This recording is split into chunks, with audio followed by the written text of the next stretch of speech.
所以呢，我给你提出的这个问题，如果你从今天现在开始不承认我们的独立的话呢，那我们现在就是根本就跟你谈不上，就是跟你什么合作什么的，因为我们要的是独立。我们不是等到中国就实现了这个民主以后呢，看你们给不给我们，我们不是到那时候跟你要。所以呢，就是国民党也说过这样子的话，屠杀我们的就是国民党，共产党也说过这个话，屠杀我们的也是共产党。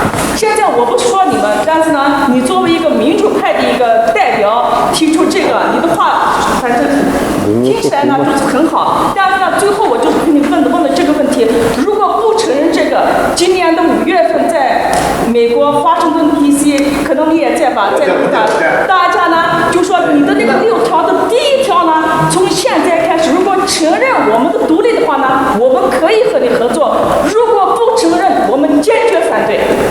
小姐。 Maynur Hanım dedi ki siz eğer bizge müstakillik verimiz dedi müstakillığımızda kabul kılmazsanız müstakillik arzumuzun bu kavramını bu ne kabul kılmazsanız biz sizlerle katli sözleşemeyiz. Bizden talebimiz müstakillik gomindanı bizge diyen müstakillik verimizde kaldı bizni öldürgen onun için müstakillik vermişsiniz biz sizlerle katli sözleşmeyiz. Maynur Hanım şunlar. 小姐，我想一，这个民主自由包括独立不是谁给的，是靠我们自己争取的。 Dedi şunu bilişenler lazım dedi o. Müstakillik ne, erkinlik ne, insan haklarını birisi beğenmeydi silahı, üzyanlı alıştı bunu bilişenler lazım dedi. 你所说的我都听得就是100%我都理解听懂了，所以呢，我给你提出的这个问题，如果你从今天现在开始不承认我们的独立的话呢，那我们现在就是根本就跟你谈不上，就是跟你什么合作什么的，因为我们要的是独立。我们不是等到中国就实现了这个民主以后呢，看你们给不给我们，我们不是到那时候跟你要。所以呢，就是国民党也说过这样子的话，屠杀我们的就是国民党，共产党也说过这个话，屠杀我们的也是共产党。现在我不说你们，但是呢，你作为一个民主派的一个代表提出这个，你的话反正听起来呢就是很好，但是呢，最后我就跟你问的这个问题，如果不承认这个，今年的5月份在美国华盛顿 DC， 可能你也在吧，在大家呢就说你的那个6条的第1条呢，从现在开始，如果承认我们的独立的话呢，我们可以和你合作；如果不承认，我们坚决反对。小姐，我来说一下，这个什么权利不是谁给的，是要争取的，自己努力的。所以呢，我代表我是从美国来的，我代表我们在美国的就是 UA 啊，我有个 American Association 呢，就是你不加上这条的，我们坚决反对。 Münazıraya başlarken sen cevap uzun sürdü. Birden dert olmam mesela. Dün akşamda da zaten bir oturum yapmakçı bulardı. Başlarında da kendisi bulardı. Sonra ben anladım. Şimdi Maynur Hanım dedi ki siz eğer bizge müstakillik verimiz dedi müstakillığımızda kabul kılmazsanız müstakillik arzumuzun bu kavramını bu ne kabul kılmazsanız biz sizlerle katli sözleşemeyiz. Bizden talebimiz müstakillik gomindanı bizge diyen müstakillik verimizde kaldı bizni öldürgen onun için müstakillik vermişsiniz biz sizlerle katli sözleşmeyiz. Maynur Hanım şunlar. 小姐，我想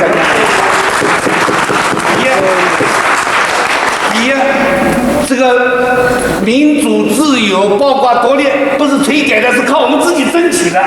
Dedi şunu bilişenler lazım dedi o. Müstakillik ne, erkinlik ne, insan haklarını birisi beğenmeydi silahı, üzyanlı alıştı bunu bilişenler lazım dedi. 因为我伟大的想，我个人就讲了，实现中国民主化，我尊重民主自觉的权利。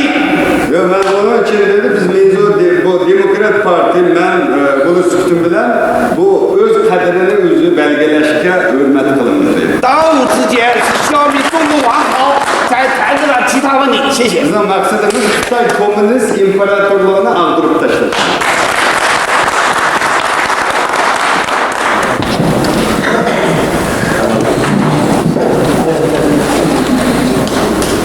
Şey,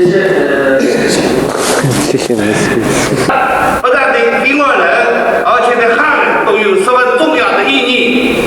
Sizler, ben 2 yıldan bu yan sanılan bu Xitay hükümetiye, komünist hükümete karşı hareketlerini yakından izleyemem. Sizlerin bu hareketler hemmemiz için, biz için, sizler için nayeti uluk, nayeti ehemmiyetlik, nayeti şereflik, uluk bir işleydi.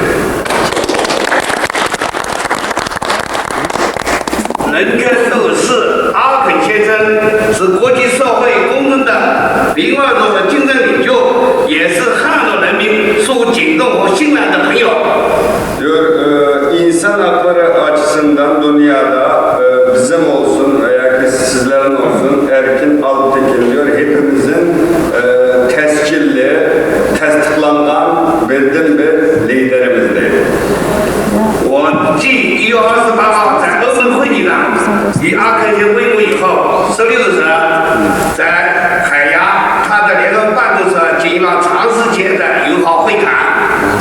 Ben Ocak 21. ayının 28. günü Avrupa Birliği'nin oradaki bir şirketindeydi. Erkin Bey ile uzun müddet saatlerce birlikte görüştük, müzakere edip bağladık.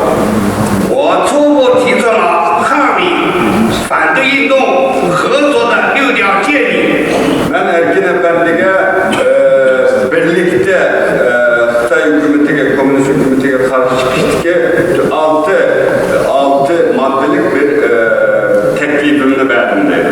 感谢他原则上达成共识。 Ben onunla çok rahmet eğitimen, prensip cihettin 6 noktada birleştik dedi. 这6条建议是：第一，我们要为共同战胜中共独裁专制而友好合作。 Diyor, birincisi diyor, biz Çin Komünist Partisi'ne birlikte karşı hareket edip varımız, şunda kılgavatıda muvaffakiyetke girişimizdeydi. 暂且不自统络争议，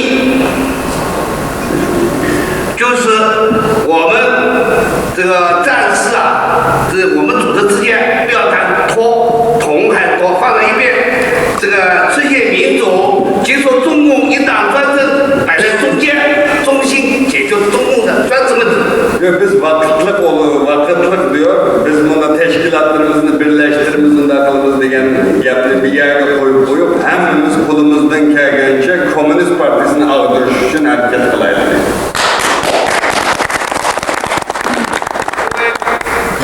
捷克总统哈梅说，先生说是人权高于国权。我向大家要报告的是，我认为民主问题大于民族问题。中国只有随着民主化了，才可以土然的、合理的解决我们的民族问题。 Diyor ki yani dünyada insan hakları hem neslin yukarı insan hukuku neydi o? Biz Xitay hükümeti demokratik olmasının insan hukukunu kolgalışımız mümkün emez. Bunun için al demilen biz Xitay'ın demokratikleşi için güreş kılışımız lazım. 所以第3条建议加强反对江泽民、李鹏中共集团的联合行动。 Üçüncüsü biz birlikte Can Zemin'e, Li Peng'e karşı hareket edip girişimiz lazım. 只有接受中共专政了，像我郑重平外朋友的理念，到时候还是自治啊、高度自治啊、独立啊，这个都好说。现在不把共产党专政接受了，其他都是空话。 Diyor ki hazır bizim kılıdığan işimizdeydi o. Xitay Komünist Faşist Partisi'ni aldırıp taşlayla, onun ki oldurup müstakalımız, kanalımız, kürüşeyle, omuza Xitay Komünist Partisi taktıktan düşmeyi durup, biz diğer gibimizden hemimize boş değil yani, bakar. 第4条建议是扩大资讯等方面的这个互通交流。Конечно. Пускай заканчивает. Diyor ki biraz diyalektik söyleyeceğim de şu. Они свое касаются. Dördüncüsü iletişim yani medya, bu da haber ilişkisi de kolaydı. Birbirimizden haberden kolaydı değil mi? 这个我们民主党主办的中国之声，这个半年来已经发表了3篇谈维吾尔运动的反对运动的问题的文章，3篇谈这个达赖喇嘛的西藏的问题，我们这个加强了这个我们汉人的反对运动组织和维吾尔反对运动组织和西藏的反对运动的这个宣传。 Bizden Xitay'ın Baharı namlı bu jurnalını çıkarımız. Bu jurnalda hazırlıkça 3 parça Xitay'a karşı neyse yakşı makale anıldı. Bunun da bir tanesi Dalai Lama doğruluk, yakşı makalelerden doğruluk. 我们让汉人的读者更多的了解、认识我们维吾尔朋友的目前的处境和你们的理念。 Biz bu jurnalla vasıtasıyla Xitay halkına bizden hazırlıklı ahvalımızla, bizden derdimizle Xitay halkına anlatışımız lazım. 因为共产党不但镇压维吾尔，看电影，同时也是自然镇压我们汉人的罪魁祸首。 Abiyatın köyden televizyonda değil o. Aynı öldürüp atıp Xitayla pakatla silenemez, uygurlanemez. Biz Xitay halkını öldürüp atıp komünist hükümeti değil. 这个比如历次政治运动，这个累计中国50年来死了地震上死了12000万这个中国人，除了维吾尔人、藏人、蒙古人等等以外，主要大量的是汉人。 1949 yıldan bugünküçe deydi o. Xitayda ölgen adamın sanı, şu Xitay'a karşı hareket kılıp ölgen adamın sanı 1.200.000 deydi. Bu 1.200.000 adamın ki içinde tabii ki köp kısmı biz Xitaylar. 所以现在共产党专制独裁腐败三位一体，他们镇压我们中国民主党人，有60多个领袖和其他100多骨干还在监狱里，大家都知道的，习文边、邢永明、这个王有才等等，他们都是2、3、4年的，除了王有才是天安门学生领袖以外，是20年的中国之声的老战士，以前坐了15年牢，现在还在13年、10几年牢，所以说明他们跟汉人一样的血腥的镇压的。 Şimdi hazır Xitay turmalarında deydi bizden 60 neçe adamımız yeterlikliydi. Bunun içinde 3 tanenin ismini dedi, okucular hareketi de olgan bir tanesi kuvvetmegenken, kalganlarının hemmisi bizninki aşı çoğunlardan deydi, aşı burunku demokratlardan. Hazır 60 neçe adam takı Xitay'ın turmusu da deydi. 现在的法轮功运动大批的这样扎了现在10几万的法轮功学员，有的被判刑，有的是监了，而且一步一步的镇压着，也主要是汉人。 Falun Gong hareketine haberanlar var. Falun Gong hareketinde katlaşkan adam 100 neçe min adam var bunun içinde. Hazır bunu küpüne hazır Xitay hükümeti bir kısmı turmada, bir kısmını hazır yana hüküm ilan kılmakçı. Bunu bilinçli bulanma küpü biz Xitaylardır. 还有大陆的大量的教会的基督徒、天主教基督徒、基督徒也加入教会，也在镇压。 Hazır deydi o, Xitayda Budistlerini, Hristiyanlarını mı, şu bizim dinimizge mi kattık besim başladı, başlarını mı besim işi tuttu deydi. 对工人运动和农民的抗税抗暴也在不断的镇压。 İşçilerininki hareketini, işte işçilerin hareketini, dinhallarının hareketini hazır herkes memnun emez deydi. Bunların hareketlenmesini nerede çağırmasın bastırıp atmaktadır. 所以我认为中国法西斯比德国那些还更法西斯。 Diyor Xitay faşistleri Nemislerin ki, Nemis faşistlerden Hitler'in takımı vahşi faşistler bular deydi.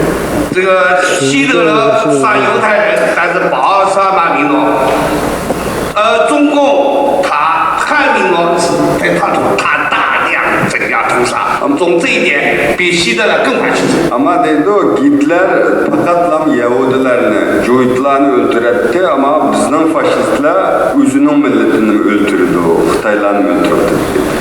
所以我要说的这个例子，就是说，中共法西斯专政是我们菲尔朋友和我们汉人共同的敌人，我们两个民族是好朋友，应该和睦相处。 Bunun için diyor bizden opçu, hemmimizin düşmanı Xitay faşist hükümeti deydi. Biz halk dost biz sizlerle. Sizlerden hiçbir elip veremediğimiz nemi yok ama bizden birden bir düşmanımız Xitay faşistleri deydi.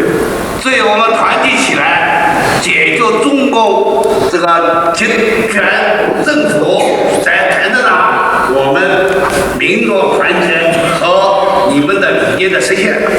Onun için dedi aldırılan şu abiyyatın digendik Xitay hükümetini aldırıp taşlardı komünist hükümetine. Onun denken oturup sözleşimiz sizlerdeki arzuyana emel kaşını deydi biz. 所以我第五要建议这个联合举办维汉捍卫国际对话会，加强彼此认识、沟通、了解，互相支持。 Onun için deydi biz Xitay Demokrat Partisi sizlerle diyaloga öt toplamda deydi. Üç altıma birlikliğinde birlik geldi. Bunun denken devamlı görüşüp hareketimizi güçlendiririz deydi. 同时，联办国际对话会是这个新疆问题啊，我们讲的就是这个地理名称啊，正如东土啦，这个历史里面，就是说像西藏问题一样的，让国际社会更多的人关心维吾尔的民族的反对运动的情况。 Biz halkara müşunda bazı şekiller kılık silahının bu Şincan meselesini yani Şincan'da şimdiki sebep değil de bu coğrafya ismi Şarkı Türkistan'ın tarihi ismi olarak için ben Şincan'da yapıyordum. Şincan meselesini Tibet'le okşaş, dalaylama meselesi okşaş, Avrupa dünya kamuoyu bildiriş için birlikte hareket kılırız diye. 这个，所以第日要建议，为了要经常保持联络，要进资讯交流，甚至要联合到街头去抗议。我们这2年嘛，在法国、德国抗议加利、抗议荷兰，在比利时、在荷兰都合作得很好。加上这些东西，包括要筹备国际的我们研讨这个维吾尔这个运动问题的研讨会等等，那就需要建构一个联合工作委员会的管道，以便协调做好事情。联合工作委员会。 Deydi o, biz pat pat uçuruşup durayla deydi o. Görüşeyle, fikir almaştırayla, biz bu yakından bu yan deydi o. Fransa'da, Belgiye'de birlikte sizlerle birlikte Xitay'a karşı namayiş kıldık, naydı yakşı oldu deydi o. Bunun denken bunu güçlendirelim deydi. Benim bir teklifim, bu şu Xitay Demokrat Partisi ve Uygurlarla birlikte bir komite kursak deydi, bir komite uğurlaştırsak Xitay'a karşı komite deydi. 这个联合委员会是我要说明的是功能性的组织，并不是一个是功能的工作性的，不是一些什么团体啊，这不是这个概念。 Bu şunu ben bir dedi oturup bu bir teşkilat demez yani teşkilat demez bu da bir birlik yerinde erkek olarak da birgenin olarak da komite o. 其实服务性的协调的功能呢，那么这个六条建议，我要讲的阿肯先生呢是一个民主政治家，他说他要跟大家来讨论，所以我向大家报告。 Ben sizler bunu değişimlik sebep Erkin Efendi, naytı demokrat, naytı yakşı bir efendi. Onun için ben sizlerge de bunu bir muzakirleşmekçi sizlerle deydi. Erkin Efendi muzakirleşmekçi bu altı maddeni deydi. Ben şunu sizlerge de dedim. Müda bir maddelerde muzakir kıldık deydi. Sizlerge deymekçi onu deydi. 同时，大陆去开会，我是在乌鲁木齐，我说我们在北京见面，而且我还要说我们来的，今天我们来的城市来，我听我上海，还有联系网有天我们在上海见。总之，我我们要大家团结起来，共同奋斗，早日埋葬中共法西斯王朝。谢谢大家。 biz deydi, mening ümidim deydi, qisqa vaqt ichida bu yig'inimizni keldigan qatim Xudoyim bo'lsa, qisqa vaqt ichida deydi, Beyjingda, Urumchida, bizning vatanimiz Shanxayda bu yig'inni ashada etishni arzu qilamiz. Bir an önce burun deydi, baldurak deydi, bu Xitoy Kommunist Partiyasining jasadini mazaga ko'mishimiz lazım. Rahmat.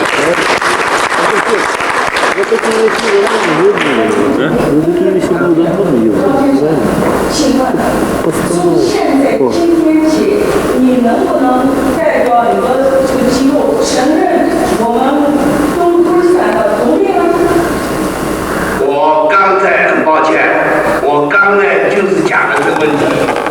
我是代表一个团体，为什么要各自争议？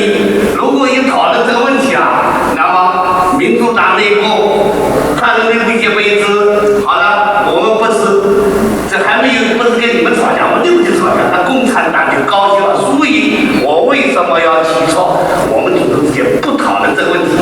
因为一讨论问题要这个中共的几千年代封建的大一统的思想。 共产党的移民教育，这个情节一下子不是马上过来的，是吧？你理解吗？ Ben de şimdi Maynur Hanım sordu dedi siz dedi Sen dedi. Şarkı Türkistan'ın müstakillığını tunumsiz yani bu meseleye tunumsiz deb sual sordu. Bu dedi bu Şarkı Türkistan'ın müstakillığı deb manda muzokara qilsak bu tugmaydigan gap deydi. Ama bunun degani şu men xalqning vakili, Demokrat Partiyaning vakili. Bunun için bu müstakillik nimasida işte aldı bilen demokrat olaydı. Ondan keyin oturup sözleşeyle degan. Bunun partiyamning nimasini deymi deydi. 那我还要说明一下，所谓各自不影响你们的独立理念的追求，我要说明一下。第二，也不影响关于这个独了统的、随着讨论的自由。这是我们自己组织之间这两点我表示。 Benim deganlarim sizning mustaqillik arzusinglarga manfiy ta'siri bo'lmaydi deydi. Demek. 我刚才都是写了，我来不及讲。张先生，你所说的我都听得就是100%我都理解听懂了。所以呢，我给你提出的这个问题，如果你从今天现在开始不承认我们的独立的话呢，那我们现在就是根本就跟你谈不上，就是跟你什么合作什么的，因为我们要的是独立。 我们不是等到中国就实现了这个民主以后呢，看你们给不给我们，我们不是到那时候跟你要。所以呢，就是国民党也说过这样子的话，屠杀我们的就是国民党，共产党也说过这个话，屠杀我们的也是共产党。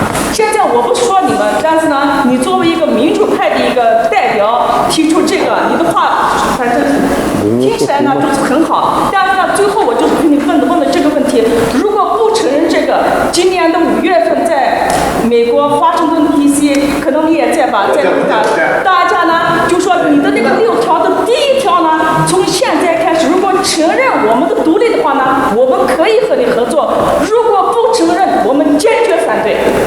小姐，我再说一下，这什么权利不是谁给的，是要争取的，自己努力的。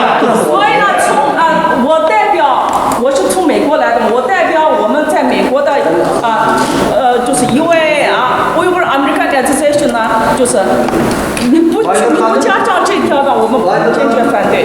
Münazıraya başlarken ise cevap uzun sürdü. Birden dert olmam mesela. Dün akşamda da zaten bir oturum kurmakçı bulardı. Başlarında kendisi bulardı. Magafimga tarjima Maynur Hanım dedi ki siz eğer bizga mustaqillik berimiz dedi, mustaqilligimizni qabul qilmasangiz, mustaqillik arzumuzni bu kavramni qabul qilmasangiz biz siz bilan qat'iy so'zlasholmaymiz. Bizning talabimiz mustaqillik go'mindagi bizga degan mustaqillik berimiz deb aldab bizni o'ltirgan. Uning uchun mustaqillik bermasangiz biz siz bilan qat'iy so'zlashmaymiz deb Maynur Hanım shunday. 小姐，我想也这个民主自由包括独立不是推给的，是靠我们自己争取的。Dedi şunu bilişenler lazım dedi o. Müstakillikni, erkinlikni, insan haklarını birisi beğenmeydi silahı. Üzerine alıslı bunu bilişenler lazım dedi. 因为我个人就讲了，实现中国民主化，我尊重民主自决的权利。 Ve ben onun için dedi biz bu Demokrat Parti ben bunu sıktım bilen bu öz kaderini özü belgeleşke hürmet kılındı dedi. 当务之急是消灭中国王朝，才谈得了其他问题。谢谢。 Bizim maksadımız Xitay Komünist İmparatorluğunu aldırıp taşlamak.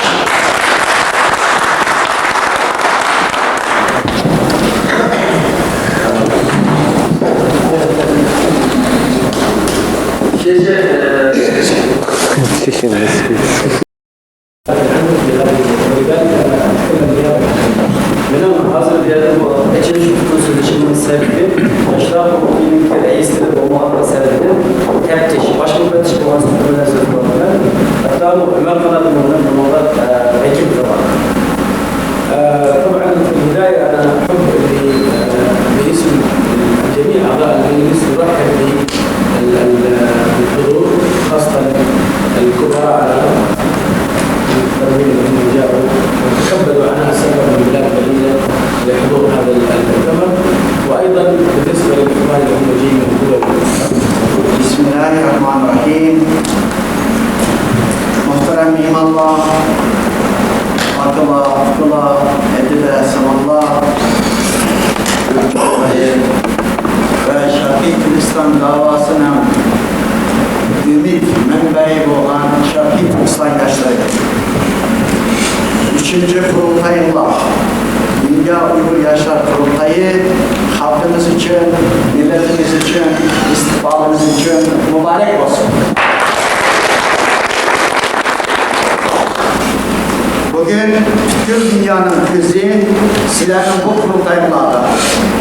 Bunun için bu kurultayının dünya cemaatçiliğini kayıt yatırdığın medeni bir muhit içinde ölçüni, Şarkı Türkistan Milletler Teşkilatı İnsan Hakları Umumi Deklarasiyası demokratik prensiplerine ve hukukun üstünlüğüne riayet kılıdığın sayılangan adamın közü, karo, kulkıpan ve ağzı kaçı olsun mu onun itaat kılığını değil. Sayılangan kişilerine, özellikle sayılangan kişilerine itaat kılışını, hürmet kılışını ve gerek olan çağda onları himayet ve muhaciratperest kişilerine aleti olup kalmasını hep de katılırlar. Mücadele degen sözden manası bir milletten yok olup Türkistan halkının tarih sahnesinin yok olup geçer kılıp ortaya mücadele kılımız devran borlarla bu çağda dünyada, Xitayda ve Şarkı Türkistan'da oluvatkan özgür işlerini yaxşı tatbik kılıpla, müstahkem bir politika izlemla ve düşmanlığın üstün bir stratejiye belirleştireceğimler. Teşkilatlarının grubunu teşkil kılınan Şarkı Türkistan yaşlarını terbiyeleşken tırşınlar. Onların içtimai dertlerine dava buluş yollarını aktarımla ve izraflarına çare izleyici akıllı onların teşkilatının nezariyesi, programısı ve metotlarına bağlaşkan çoğun bölümler. Şarkı Türkistan halkının en büyük düşmanı cehalet ve nadanlıktır. Cehalet ve nadanlıkta mutlak revişte nadanlığını yok kılıştırışınlar. Şarkı Türkistan davasını hurralar bilen emez, belki ilim, akıl ve mantık yolu bile utukka erişmişken tırşırdı kalkınmayı asla unutmazlar. Dünya Uygur Yaşlar Teşkilatı'nı Şarkı Türkistan halkının siyasi, içtimai, iktisadi ve insani dertlerine dava olaylayılan, gerekli çarelerini istetme bağlayılan ve onların dat feryatlarını caranlık bir revişte dünya cemaatçiliğini tutkuzalayılan bir halk getirirler. Kısaca NGO deb atalgan xalqaro teşkilatlar bilen mutlak revişte alaka bağlanlar, ularni yal yürüge ega bolurlar ve Şarkı Türkistan davasını bir xalqaro teşkilatlar bu xalqaro teşkilatlarga mal qilishga tirishadilar. bizden liderçi ama lobbyist yok. Küçük lobi kurmasın, özümüzde birer lobbyist kılıp yetiştirmezsin, lobi kılıştan hünerlerini gelmezsin, Şarkı Türkistan davasını hiçbir yerde ilip varamayacağımızını esnafın altına çıkarmamlar. Til bilip, Özalman'ın tarihini, mutlaka işte til gülüş getirişim var. Özalman'ın vakti olmasa, Bağdaşsız Milletler Teşkilatı Tartu Koordinasyon Merkezi'ge ve onun rehberlerine köp rahmet etimiz. Ondan başka kurultayımızın geçiriş için maddi ve manevi bu maddi cihetin destekleyen ve kollayan Saudi Arabistan'daki vatandaşlarımızı köp rahmet etmem. Saudi Arabistan'daki Dünya Müslüman Yaşlar Kurultayı köp rahmet etmem. Rabıta İslam Dünya Müslüman Birliği köp rahmet etmem. Aziz vatandaşlarım, teşkilat mesulleri, milli rehberler ve Yaşlar Kurultayı'nın kıymetli vekilleri, sizlerle yürekten salamlayman. Vatan içinde mukaddes dini, söyümlük bedeniye aziz menüt için issiq qollarını bir daha kalan şehitlerimizni çeksiz kaygı içinde eseymiz. Hem ularning aile tabaklarına Cenab-ı Allah'ın rahmet ve sabır dileymiz. Xitoyning zindonlarida inson chidiqsiz azob oqibatlar chekayotgan ammo tiz tugmagan botir o'g'il qizlarimizga hurmat bilan tegilimiz. Aziz qardoshlarım, ben 2 navbatlik Dünya Uyghur Yaşlar Kurultayı icraî komiteti vakaleten Yaşlar Kurultayı'nın 2 yıllık hizmeti hakkında dokulat verip ediyorum. Bismillahirrahmanirrahim. Good morning, ladies and gentlemen. And I would like to say, here in Komikos, good morning in Estonian language. I hope so called today for you. My name is Abdulaziz Turkestani. I will be in charge of this morning session. Selamünaleyküm. Ben Erkin, bugünkü programda gelen bütün kişilere göre I would like you to welcome you in this conference, peaceful methods of the conflict resolved, and the Uyghur Progress Conference which will be held today, starting from today in the most beautiful city ever I seen in Tallinn, in Estonia. muhterem mimarlar, hürmetli vekiller, 3. nöbetlik Dünya Uyghur Yaşları Kurultayı'na hoş geldiniz.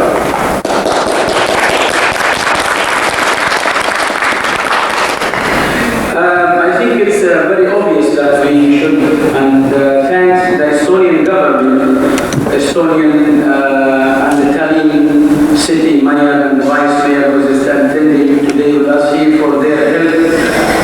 So in behalf of all the 30 million Pakistani people around the world, we would like by their names to thank this historical position of the Estonian government to help us to make this conference is happening.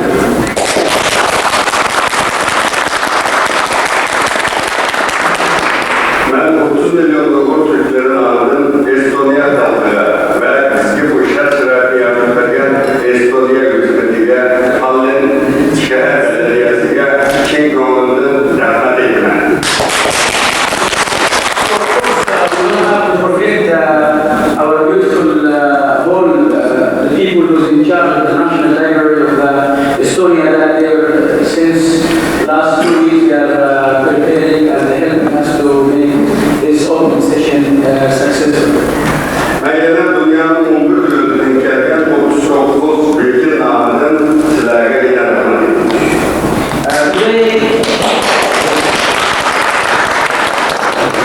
we have 39 delegations from more than 11 countries attending this conference.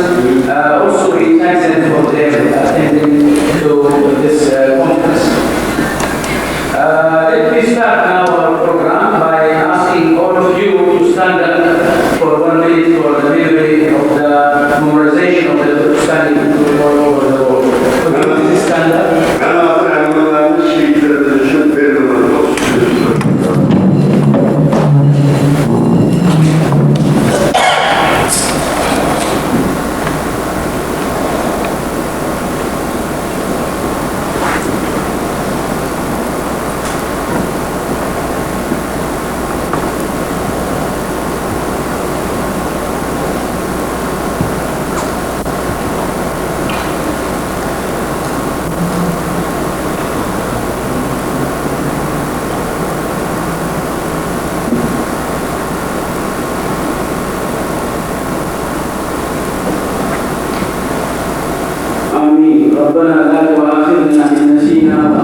Please raise your hand. آمين. ربنا لا تؤاخذنا إن نسينا وأخطأنا ربنا ولا تحمل علينا إصرا كما حملت على الذين من قبلنا ربنا ولا تحملنا ما لا طاقة لنا به. آمين. آمين. آمين. ربنا واعف عنا واغفر لنا وارحمنا أنت مولانا وانصرنا على القوم الكافرين. آمين. Thank you very much.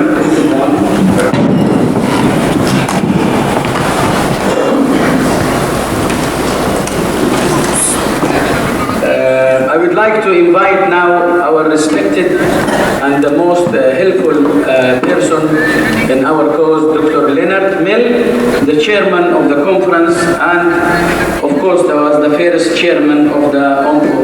Would you please give a hand?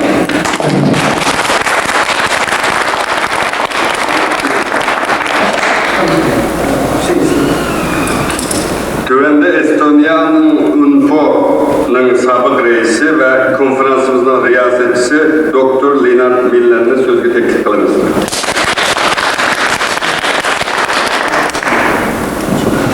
Ladies and gentlemen, honorable delegates and guests, the Unrepresented Nations People's Organization is beginning its new meeting in Estonia, in a country where 10 years ago the foundation for the establishment of the organization was laid down.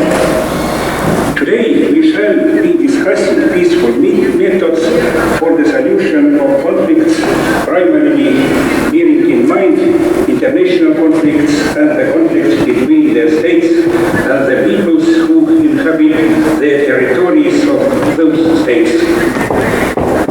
This time we paid our main attention to the Uyghurs. Their historical states and their aspirations to restore the former independent state. In this context, it is important to remind ourselves of the fact that the Uyghur people have a great history. Their independent statehood dates back to the middle of the first millennium, and the development of their last sovereign state, Eastern Turkestan, was cut by the invasion of Chinese communists only in 1949. During their long history, Uyghurs have created the most original and great culture. Situated in the middle of the Silk Road, they have already from ancient times enriched their culture with elements from both Eastern and Western cultures without decreasing their own original identity. During history, they have been both Buddhists and Muslims, while Christianity, Manichaeism, Hinduism, Taoism, and Confucianism are not alien to them. Such a natural cultural pluralism has made Uyghurs most tolerant towards other cultures, nations, and peoples. Unfortunately, several states having existed in their close neighborhood tried repeatedly to conquer their land, to introduce slavery and assimilate the people. Today it is being done by the People's Republic of China, the last communist empire. We hope that the similar fate of the Soviet Union must befall on China, and Uyghurs together with Tibetans, Mongols from Inner Mongolia and other peoples can restore their lost independence.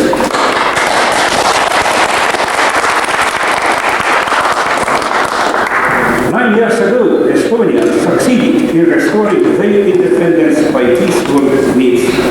I know that a great majority of Uyghurs will implement the same methods. When you remember your great past, when your fight is fought for the just cause, when you respect other nations, then you will achieve success.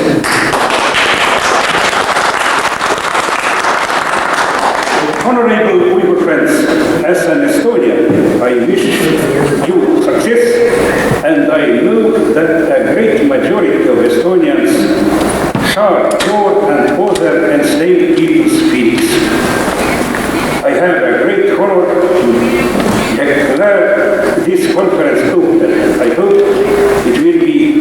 successful and the ideas born here will be implemented in the near future. Thank you.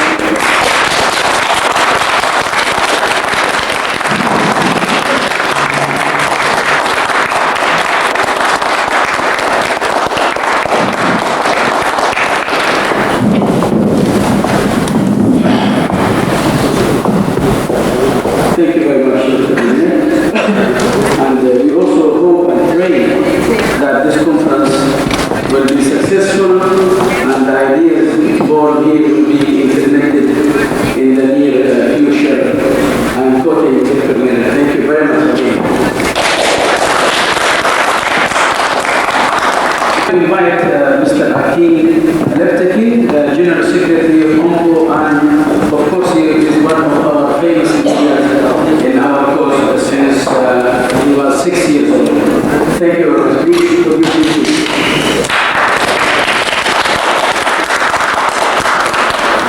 Türkistan'ın meşhur siyasetçisi Vekalatsız Milletler Teşkilatı'nın başkatiri Erkin Akın'ı sözü tekrar.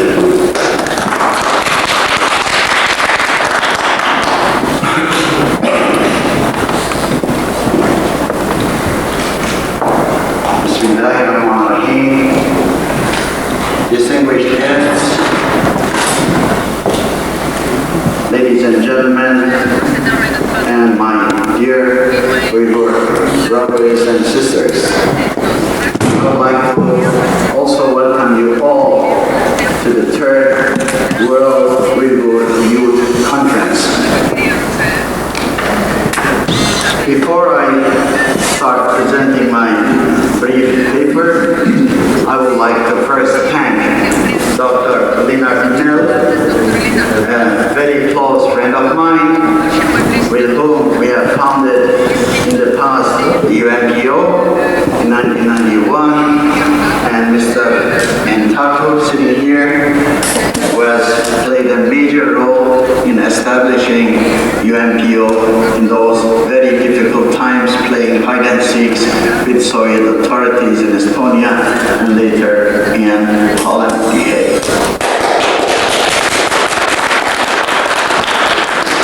I would also like to thank our parliamentarians. I would like to thank the government of Estonia. I would like to thank the people of Estonia. Under fierce Chinese protests, they still went ahead to organize this conference here today. We might have found another place to organize this conference, but the aim to organize this conference was to inspire our young people through the freshly, newly independent Estonia, the people, those who have stood up against the Soviet Union for such a long time, waited patiently, but without losing their will to survive and to struggle for the independence. Once again, I would like to congratulate the newly independent Estonian people, and I hope and wish that the Estonian people will preserve their independence eternally, and I hope that one day the Uyghurs, through the inspiration that we get here from the Estonian people, that we will also gain our independence from a totalitarian system.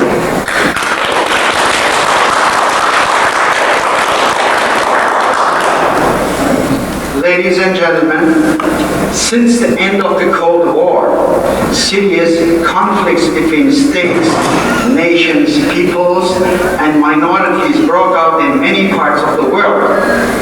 At present, in more than 65 countries in the world, bloody conflicts are taking place. As a result, hundreds of thousands of people have been killed, millions of people have lost their homes, and more than 25 million people are refugees today. Eastern Turkestan, mostly known in the West with its colonial name Xinjiang or Xinjiang Uyghur Autonomous Region in northwest China, is no exception. In recent years, the world is witnessing to some fierce anti-Chinese demonstrations, armed uprisings, and even bombings in Eastern Turkestan. Whereas, for centuries, Eastern Turkestan was the venue of peace, tolerance, and stability. Situated along the Silk Road, connecting East and West, Eastern Turkestan was the seat of various ethnic, religious, and linguistic groups. For centuries, these groups have lived at peace with one another. Shamanism, Buddhism, Christianity, and Islam flourished side by side. Nobody was discriminated because of their race, color, or faith. Western scholars, archaeologists, and Chinese and whites would travel through Eastern Turkestan and often express their high estimation of the level of Uyghur civilization. For instance, Chinese traveler Wang Yande, who served as a Chinese ambassador to the Eastern Turkestan Uyghur Kingdom between the years 981 and 984, wrote the following. I quote, "I was impressed with the extensive civilization I have found in the Uyghur Kingdom. The beauty of the temples, towers, gardens, monasteries, wall paintings, statues, houses, and palaces built throughout the kingdom cannot be described. The Uyghurs are very skilled in handicrafts made from gold, silver, vases, and potteries. Some say that God has infused this talent into this people only. The kingdom is a rich country. There are no poor. There is no hunger. The kingdom has established such a system that the state and people support the poor. This is the reason one does not encounter premature death due to starvation."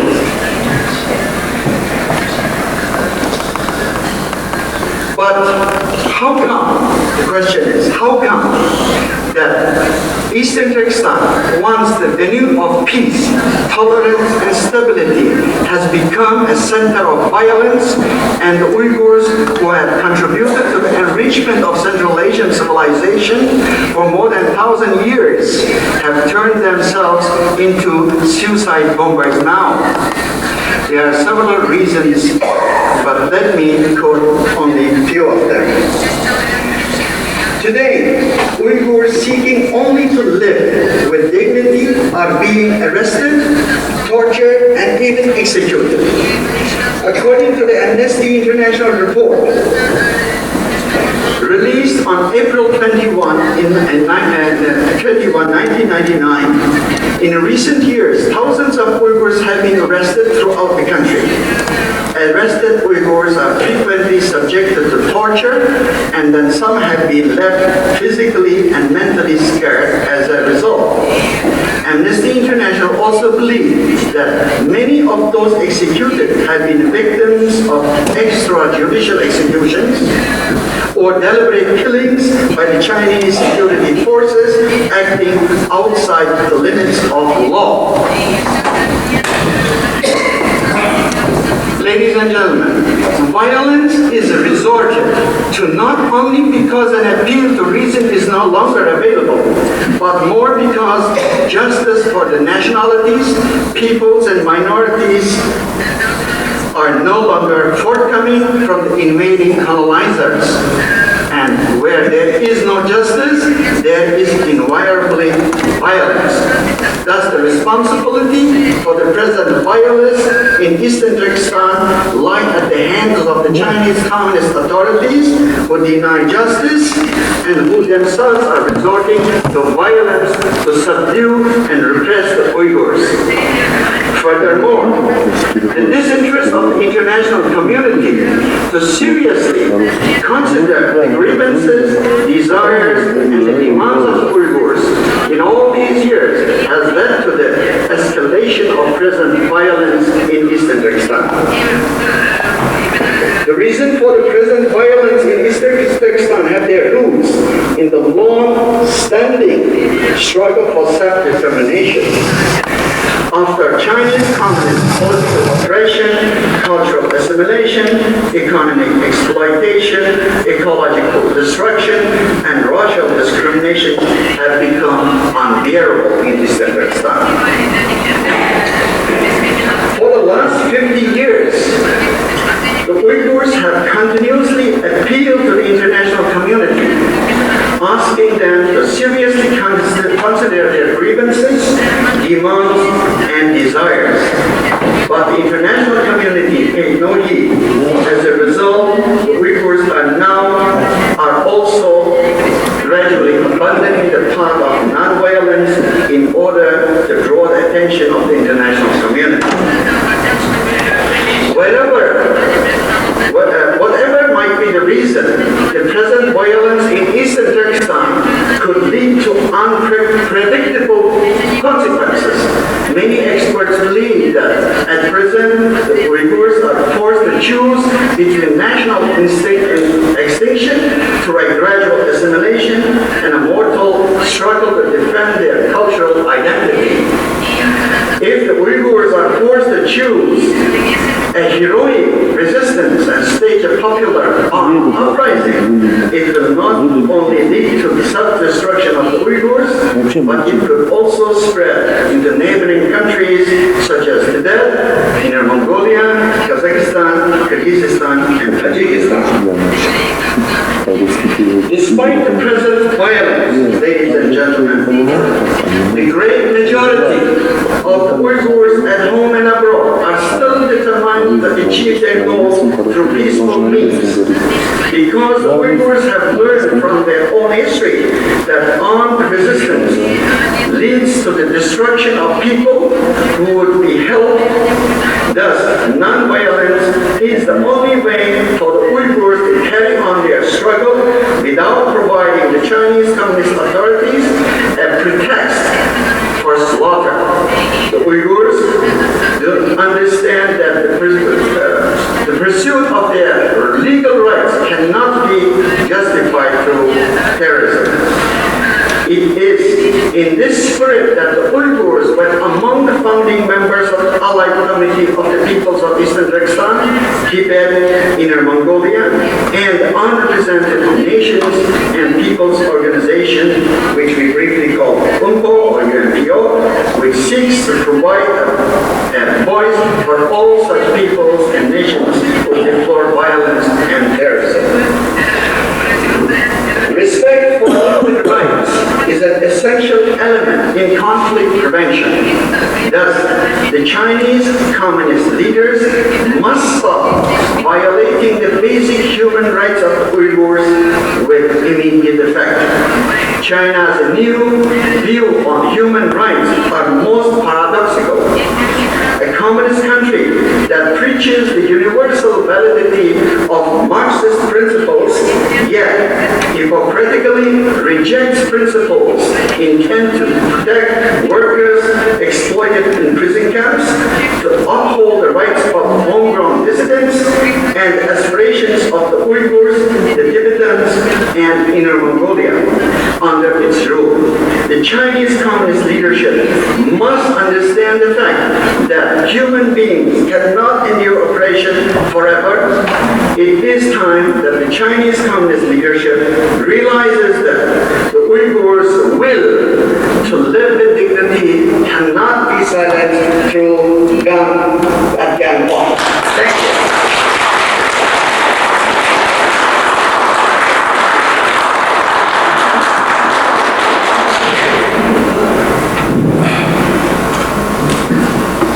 Thank you very much, our respected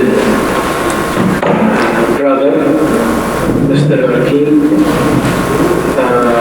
I would like now to invite our good friend from Estonian Parliament, Mr. Tarto, to give us his speech and advice. Please. Güvende Estonya Parlamenterinin kıymetli Tarto efendinin sözü tekrar.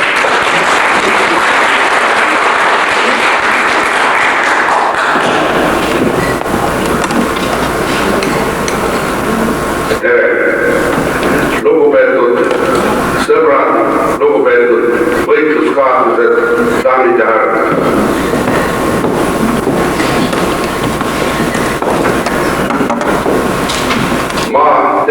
teid kui Eesti vabadusvõitleja, kes on 3 korda olnud kommunistlikus koonduslaagris. Ma tervitan teid kui esindamata rahvaste organisatsiooni üks organiseerijaid Tartus koos doktor Melliga ja ka esindamata rahvaste organisatsioonile alusepanija Haagil. Ja ma tervitan teid kui Riigikogu liige, Eesti parlamendi liige. Eesti rahvas on palju kannatanud ja me oleme saavutanud iseseisvuse taastamise. Ma soovin südamest, et uiguuri rahvas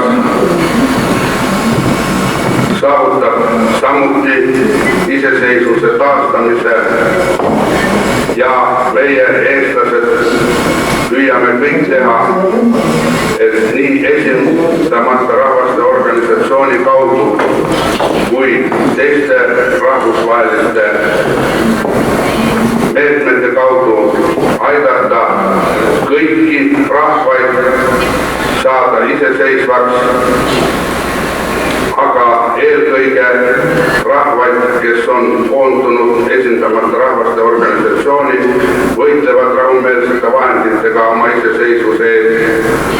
Ja ma soovin teile konverentsist osavõtjatele palju jõudu ja kõike head.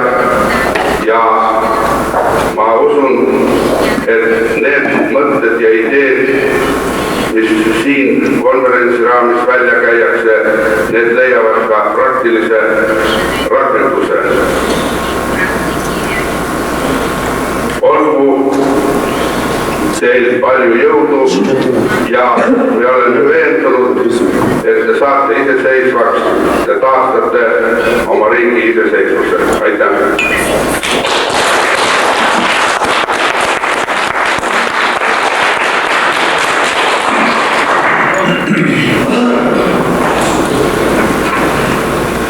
Although that I don't understand Estonian, but I think we should thank him very much for his enthusiasm and for his support to us every time. So I hope you give him one more time hand.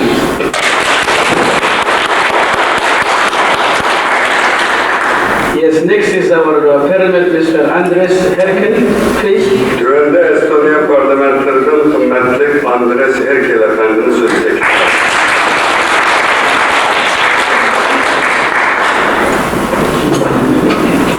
Dear ladies and gentlemen, it's a great honor and pleasure to welcome you here in Tallinn in your conference, and I intend to say in my address few short but very important things. So first is that there is a lot of Estonian members of parliament who continuously support the activities of unrepresented nations and people's organizations, and particularly the aims of your nation and every nations who are intending to restore or to establish the independence.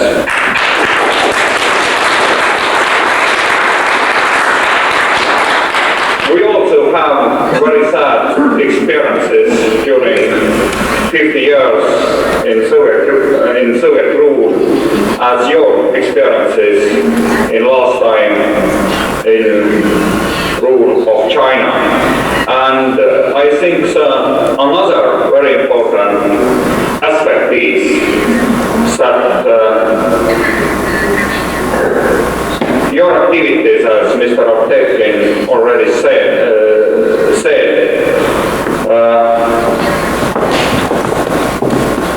prefer the non-violent and peaceful means, and it's of very great importance in our contemporary world, where is so much challenges and so high degree of risks. We must really appreciate this non-violent and peaceful way where it is possible. I hope you great success not only in this conference, but also in your everyday work, in your political activities, and in your work. Once again, after the long and rich history, you establish national statehood. Thank you.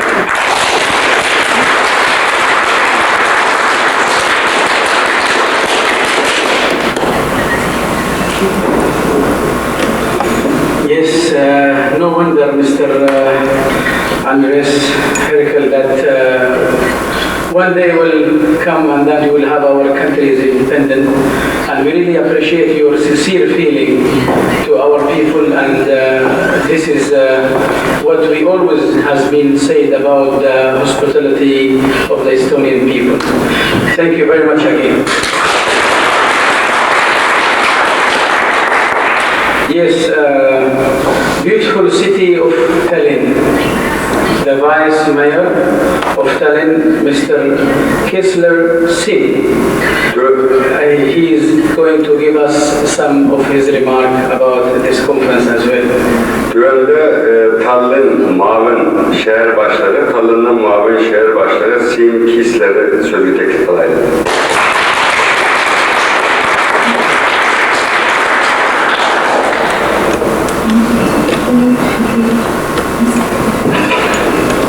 Ladies and gentlemen, dear guests, on behalf of Tallinn City Government, I want to express how thankful we are for your decision to arrange your Congress here in Tallinn.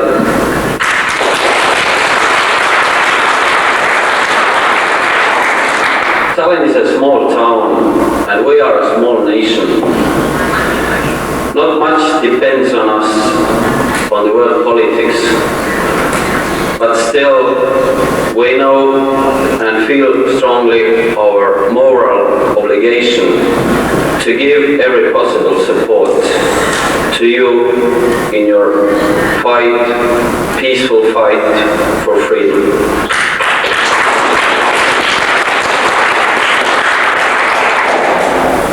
During the last years, we have witnessed many nations receiving or restoring their independence. This shows us that we, together with you, are on the right way and on the very successful way. And we believe that everything is just a question of time. You just must keep going the way you have chosen. Tallinn is a town where city government wants to keep and introduce very open and very open-minded politics. Still, we always try to keep in mind the traditional values which are the most important. The values of liberty, justice, and equal opportunities. And I think these values are not important only on the level of a person or every human being, but these values are the most important for every nation, for all the people, and in the communication between the nations.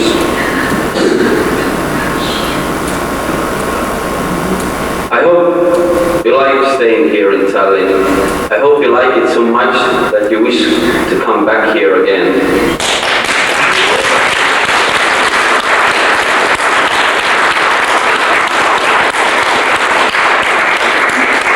We wish you enjoying the time here, a pleasant stay, and please keep in mind that we are always with you in your peaceful fight for freedom.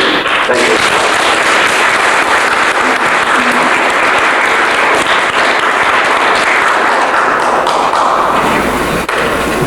Yes, thank you very much. Indeed, it is a beautiful city, and I think everybody here is agreed that it's a very beautiful city. And as you mentioned, it's a small city, but it is big in our heart. So,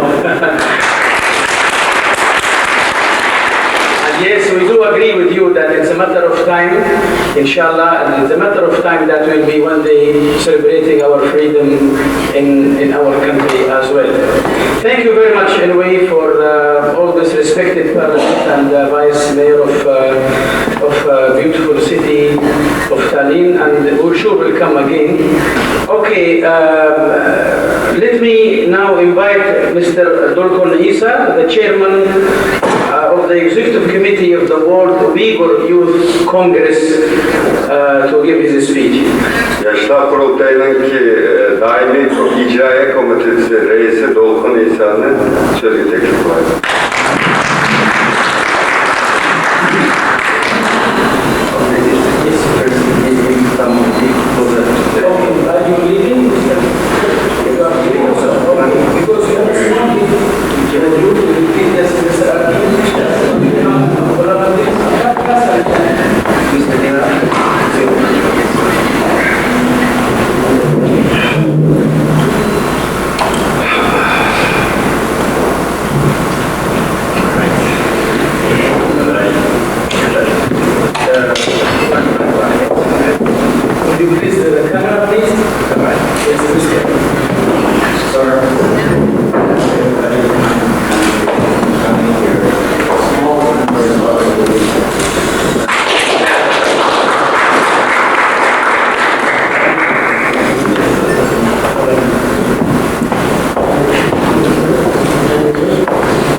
Can we give a big hand for two Parliament, for Mr. Thank you very much. Thank you very much.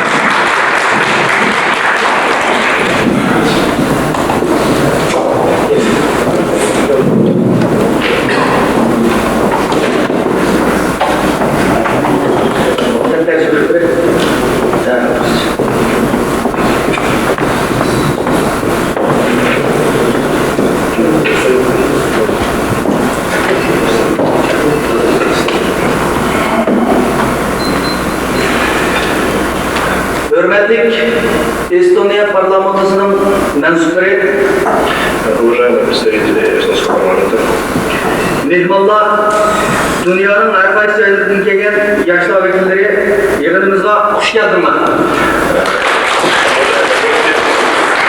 уважаемые гости и делегаты нашего конгресса, добро пожаловать.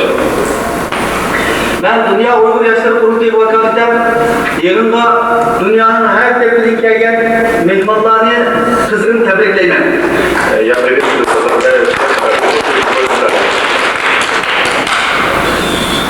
Ben aldı bilen yığınımızda geçişe ruhsat kılan ve Xitay hükümetinin narazılık bildirişine karamay cesaret kılan ve bizim demokratik bir devlet boğazlığını dünya cemaatçilik aldığı namayar kılan Estonya hükümetine köpten köp rahmet eylesin.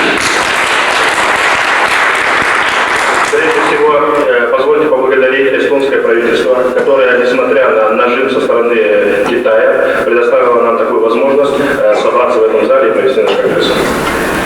Şunun bilen birge, bu yığını orunlaştırışka ve sayıklanlı kılan Vakalatsiz Milletler Teşkilatı Tartu Koordinasyon İşhanısının müdürü Linar Bey Efendi'ye.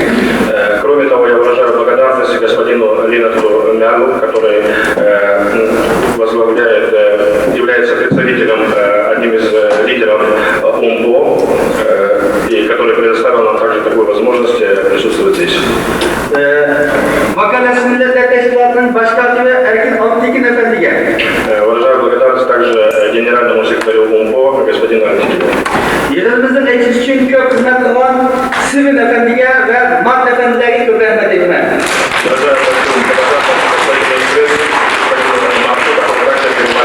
Участие в проведении этого мероприятия. Biz bu yılın demişken hiçbir Şarkı Türkistan'ın bulmadan, vatanının uzun boğan Estonya'dan ibaret bu bir devleti açtık. Я также хочу остановиться на вопросе о том, что хотя Эстония находится в географическом отношении очень далеко от нас, и здесь не проживают уйгуры, но все-таки Конгресс мы решили открыть здесь. Estonya tarafı tarihte Şarkı Türkistan halkı okşaşla Sovyet İmperyalizmimizin müstemlikasında müstemlikinin derdini tartan ve 1990 yıl müstakil olan dinki erkin yaşayışının müstakilliğinin nimboğallığını düşengen Uygur halkı bilen takdirdaş olan bir halk. Эстонский народ имеет схожую судьбу с уйгурским народом, так как на протяжении долгого исторического периода Эстония боролась за свою независимость против Советской империи, точно так же, как сейчас уйгуры борются за свою независимость против Китайской империи. Şundan boğaldığı için bizimle takdirdaş olan bu millet bizni küyüdü, istaşlık kıldı ve yardım kıldı diye ümit açtı ve onu körüldünüz. И мы были уверены и сейчас видим на деле, что эстонский народ действительно понимает наши проблемы и, так сказать, живет нашими проблемами, так как они прошли то же самое, что прошли мы. И поэтому мы уверены, что Конгресс пойдет хорошо. Yığınımızın Estonya'ya geçişinin yeni bir alayeti şu ki Şarkı Türkistan meselesinin halkara ve şartlarının dünyavi tesirge ve kollaşlı ilgili bir neticesi. Кроме того, мы надеемся, что настоящий Конгресс позволит добиться того, что об уйгурах узнают в более широком, так сказать, географическом масштабе, и поэтому мы уверены, что он пойдет хорошо. Bugün dünyanın her tarafında yaşlar hareketi ravaçlanmakta ve yaşlar hareketinin dünya servisindeki ornu hem teknolojik günlükleri mühim olmakta. На сегодняшний день во всем мире расширяется и активизируется именно молодежное движение во всех отношениях. Nurgulluğun, dünyanın nurgulluğun müstakil halkara yaşlar teşkilatları kurulup dünyanın siyasi ve iktisadi ahvallarını tesir göstermekte. Сегодня множатся различные молодежные организации, которые оказывают значительное влияние на политические процессы, происходящие в мире. Mesela bizimle takdirdaş olan Tibet Yaşlar Kurultayı, Halkara Yaşlar Parlamentosu, Avrupa Parlamentosu Yaşlar Merkezi, Dünya Müslüman Yaşlar Kurultayı, Dünya Hristiyan Yaşlar Birliği katarlıkta bunun misalıdır. Например, можно назвать такие организации, как молодежное крыло тибетского народа, всемирное исламское молодежное движение, христианское молодежное движение.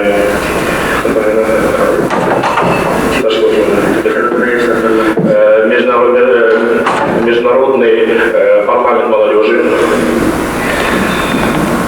Dünyadaki bu yaşlar hareketinin paralel alda Şarkı Türkistan Milli Azadlık İnkılabı'nın tehnazası boyunca Dünya Uygur Yaşları kurulup bugün 3. kurultayına yetişkin müyesser olmakta. Сегодня мы имеем честь проводить третий конгресс всемирной уйгурской молодежи, который вносит свой вклад в борьбу уйгурского народа. Bu Şarkı Türkistan Milli Azadlık Hareketi tarihindeki zor siyasi bir vatan. Это крупное политическое событие в истории борьбы Восточного Туркестана. Dünya Uygur Yaşları kurulgandan bir an yokluktan varlık giriş, acizlikten küçülmüş, millilikten halkaralaştırarak terakkide. За прошедший период со дня основания нашего движения мы постепенно усиливаемся, постепенно расширяем зону своего влияния и становимся все сильнее и сильнее. Ve Şarkı Türkistan Milli Azadlık Hareketi'nin mühim halkası haline geldi. И к настоящему моменту наши цели Восточного Туркестана приближаются. Şarkı Türkistan yaşları tarihi okşaşlar bugün bu en cengivar, en kabiliyetli ve en intizamcı güçtür.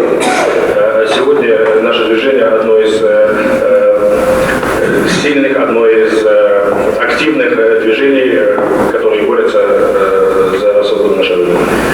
Yaşlar Kurultayı'nın bir məqsədi uzun yıllardan bu yan elib belulatdan milli inkılabımızga varislik qilish, inkılabı ustasımız, milli rəhbərliğimizin besbetke yolları varislik qilish, ulanın yollarının davamlaşmışlığı ibaret. Наша цель – это цель наследования тех великих традиций, которые прошли наши отцы, и далее развивать эту борьбу. Yaşlar Kurultayı kurulup, bugüne kadar Şərq Türkistan meselesinin dünya cemaatine anlatılışı ve halkaralaşışı için hali köp müsaadelerini besbetler. После создания нашего движения мы много сделали для того, чтобы активизировать и пропагандировать наши цели. Adımızı olan ceryanlar ve tecrübeleştiğini ispat etti ki, bütün Uygur yaşları bir merkezi topluma layıkaldığını ve müştek bulup uyuşa layıkaldığını ispat etti. Сегодня уже очевидно, что мировое уйгурское движение, то есть уйгуры всего мира уже, так сказать, объединились и выступают единым, выступают в союзе друг с другом, независимо от того, где бы они жили. Eğer pişkedemlerimiz, büyüklerimiz, milli rehberlerimiz bizden teknik olursa ve desteklese, işlense, teknik çok işlerini beceremeyi kaldığımızda da şüphe yok. Мы уверены, что если наши старшие друзья поддержат нас, будут направлять в нужном русле, то мы достигнем больших результатов. Uygur yaşları şeriştir, tarihinin her kaysı basmışlarında üstü güçken yükle hiç işkilenmezsin, ortak geldi. Уйгурская молодежь на протяжении всей истории, на протяжении всей борьбы никогда не отказывалась от возложенных на нее обязанностей и всегда с честью их выполняла. Ve bunun değil ki bu üstü güçken her kandan vazifini ortalaşma teyyap olmalarını ispatlamaklar. И мы заверяем, что и в дальнейшем мы будем делать все, что от нас зависит, и будем выполнять все возложенные на нас обязанности. Biz bugün bir yere dünyanın her kaysı caylarıdır. Şərq Türkistan Milli Azad Sensalavanın Kilicek'teki davası yapışının yolları, plan, programlarını tüzür ve bunun için izler şu geldi. Мы собрались здесь, чтобы наметить дальнейшие наши действия, нашу программу и наметить пути и методы их осуществления в дальнейшем. Şərq Türkistan Milli Azad Partisi'nin yaşlar düşüşken vezifeleri her taraflı müzakere edildi, plan, programlar tüzüldü ve kararlar gelip verildi. Все вопросы, которые будут ставиться, будут разрешаться путем дискуссий, путем выражения своего мнения, то есть на демократической основе. Ben bütün vekillerimizden dikkatli merkezleştirip, yıllarımızda ciddi muamele edip, esnaflık dalda gelecek programlarımız ve kılınan işlerimiz hakkında ciddi oyuncu çağırırım. Я призываю всех делегатов собраться с мыслями и подходить к вопросам, обсуждаемым вопросам очень серьезно и всесторонне обдуманно. Ve bütün yığıldığımız gelen, şeref mimbarlarımız bulup gelen, iş kaderlerimizden, inkılaplı yoldaşlarımızdan, akıllarımızdan, kol işlerimizde çok ehemmiyetli kararlar alır kaldığımız işlerimiz. Мы уверены, что при поддержке со стороны старших друзей, которые здесь присутствуют, и гостей, мы примем важные и необходимые для нашего народа решения. Ahırda kurultayımızın Şərq Türkistan davası için hayırlı görüşünü Cenab-ı Allah'tan dileriz.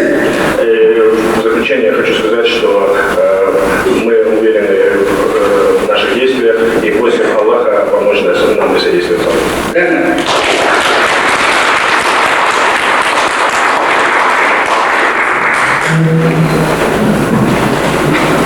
Yes, I think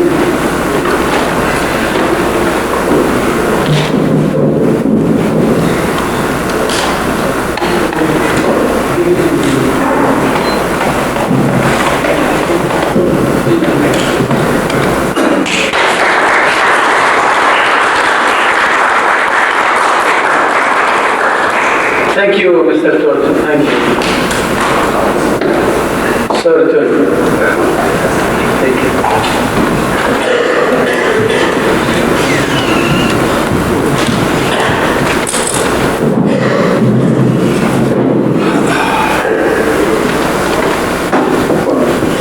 Thank you very much, Mr. Durkun Isa, and I think inshallah we'll be able to sit together and discuss more with our respected peoples here about our future.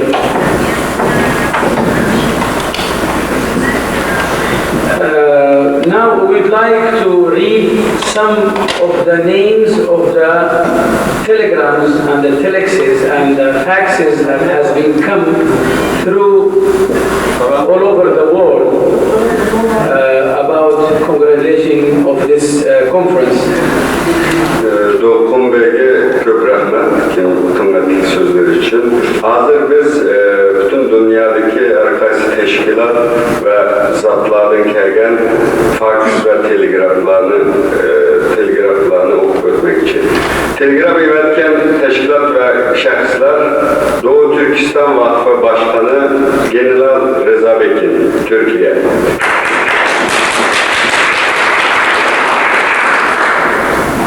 Şarkı Türkistan Hemkarlık Cemiyeti Başkanı Seyit Tarançı, Türkiye. Avustralya Şarkı Türkistan Cemiyeti Başkanı Ahmet İgenberdi. Kazakistan Uygur İttifakı Başkanı Kahraman Kocanberdi. Uyguristan Azadlık Teşkilatı Kazakistan. Şarkı Türkistan Milli Azadlık Teşkilatı Amerika. Ataklı tarihçi Hacı Yakup Aka. Uygur Kanada Cemiyeti. Avrupa Şarkı Türkistan Birliği. Şarkı Türkistan İnformasyon Merkezi. Ataklı yazgıcı Maksum Can Zülfikar, Kazakistan. Seyfullah Pamir, Türkiye. Salih Haşim, Türkiye. Seydullah, Belgiye. Ferhat Yuruntaş, Germaniye. Gayret Kude. Bundan başka Suudi Arabistan'dan Hüseyin Kari İslami, Emin Abdülgaffar, Abdülsattar Mevlevi, Rahmetullah Türkistan'ı, Doktor Abdülkadir Taş, Doktor Habibullah Türkistan'ı, Abdülkadir Ahmet, Abdülkadir İbrahim başta bunun vekilliği de 18 kişiden tebrik ve telegraf geldi. Bunu biz üçten keyinki yığınlarda bazı kıymet bunun içinde teklifler var, bazı fikirleri var. Bunların biz üçten keyin tanlap bazılarını vekillerini okumak için. Thank you very much, Dr. Arkin. As you notice now, we have more than about 18 countries around the world that they are sending the telegram. This is also in one way or another show how much we have the sympathy of our cause all over the world. Thank you very much. Now we would like of Dr. Arkin. He's a professor and he is very good in writing poems. So I would like to invite him to give us some of his nationalistic poems that he always used to tell me about. Hazır silahı biraz şakanını biraz canlandırış için bizim meşhur şairlerden, bazı şairlerden kısa şiirlerden bir şiir okumak için bizim yani Uygur Edebiyatı'nın kurgucularından biri olan Abdülhalik Uygur'un Uygan adlı şiirini okumak için. Ey Peker Uygur, Uygan uykun yeter. Sende mal yok, emdi kesse can gider. Bu ölümdün üzümünü kutkulmasan, ah senin halın xəter. Kök dedim beşin kütür uykunu aç. Rakibin başını kes, kanını saç. Göz içip etrafı obdan bakmasan, ölürsen armanda bir gün nailaç. İlim cansızga okşaydı tinem.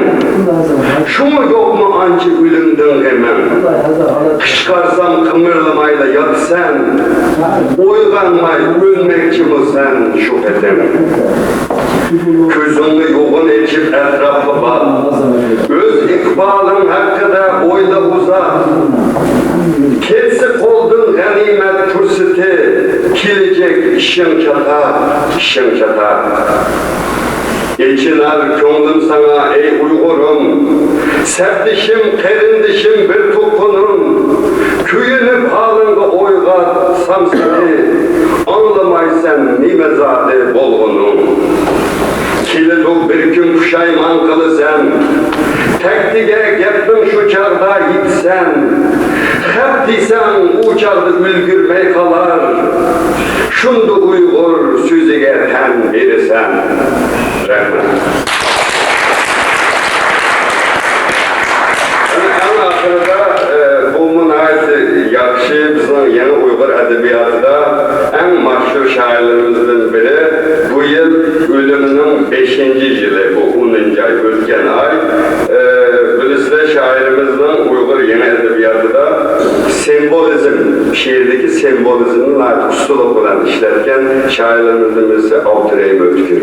Bu yeni yaşlarımızdan milli gururunu öztürüşte naiti mühim rolü var. Şunu ben Abdurrahim Ötkür'ün Denizdeki Sada adlı nesri şiirini okup şunu oradan tuturma.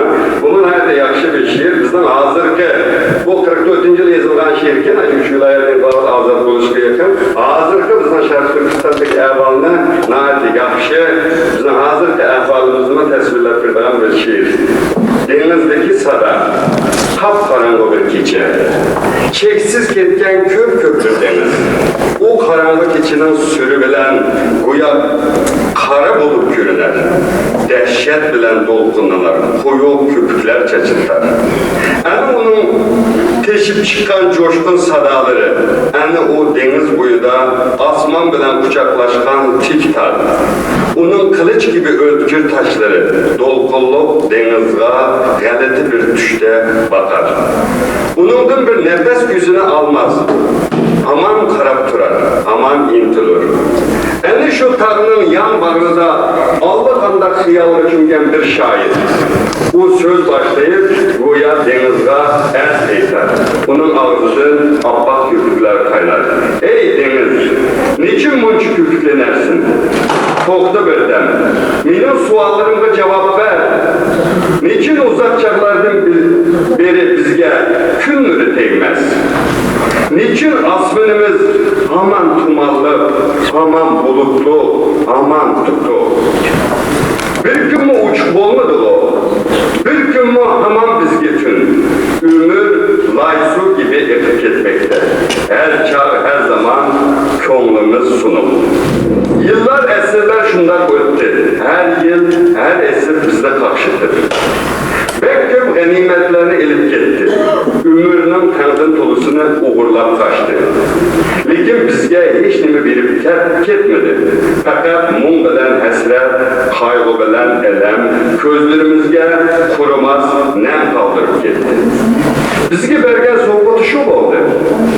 Biz hemişe nurga teşnamız. Bırak o bizden cemalini yuşurdu. Biz kara perde onun yüzünü tostu. Bak, belki bizden közümüzde tostu.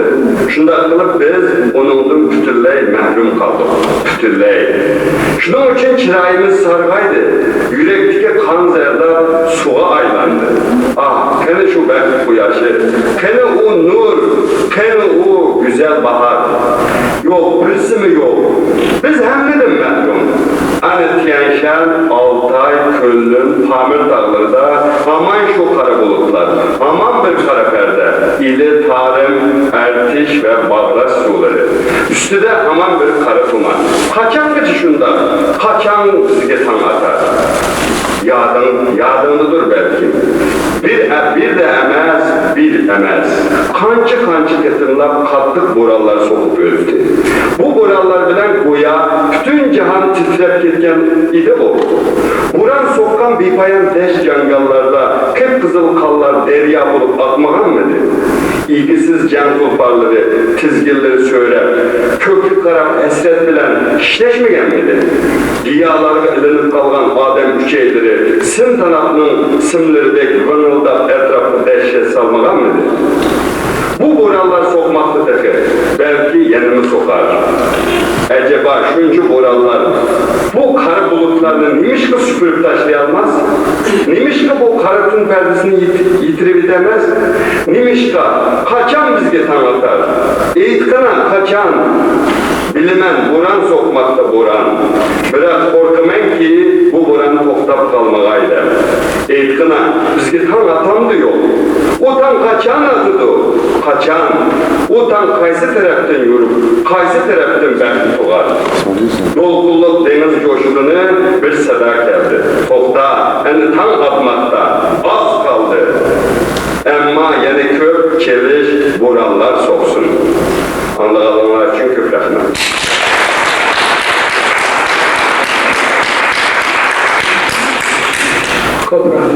Thank you very much.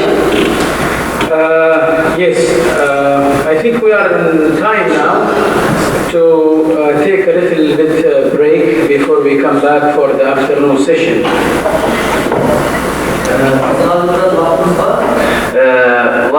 Yığını biraz dururaq, bir üçtün burun qotturumunu müşahede ahırlaştırıp, biraz aram edip. Then we will have our lunch at 12 noon when you go outside from the hall to the left side. Bizden çocuklarımızın saat 12'de zaldan çıkıp sol taraftaki zalda çocuklarımız oldu. 12'de başladı.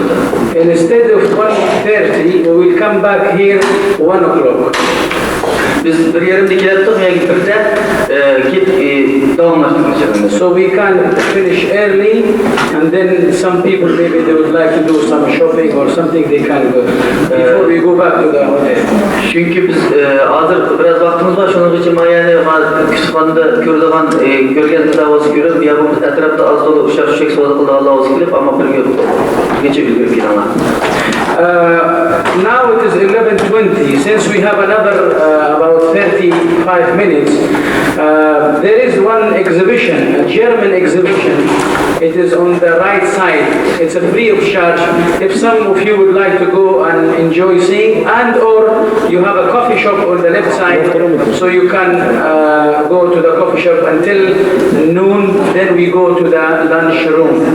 Bizim biraz vaktimiz var ama o tarafta Germaniya bir resim görgezmesi bulayıptı. Onu görüşen Allah, onu görenler sol tarafta kahve içtiği yerken. 伟大的，不但对另外人，而且对汉人都有十分重要的意义。 Sizler, ben 2 yıldan bu yan sanılan bu Xitay hükümetiye, komünist hükümete karşı hareketlerini yakından izleyemedim. Sizlerin bu hareketler hemmemiz için, biz için, sizler için nayet uluk, nayet ehemmiyetlik, nayet şereflik, uluk bir işleydi.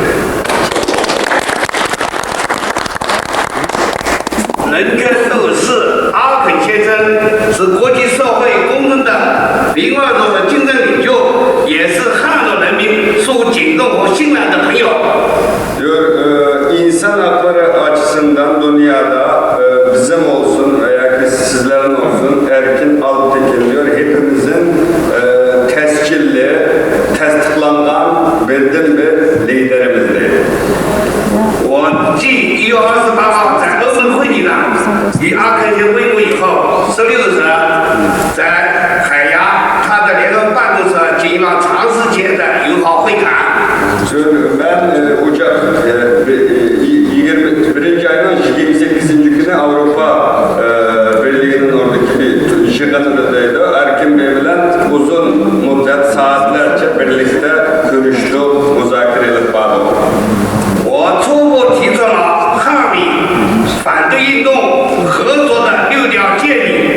Ben Erkin Efendi'ye birlikte Xitay hükümetine, komünist hükümetine karşı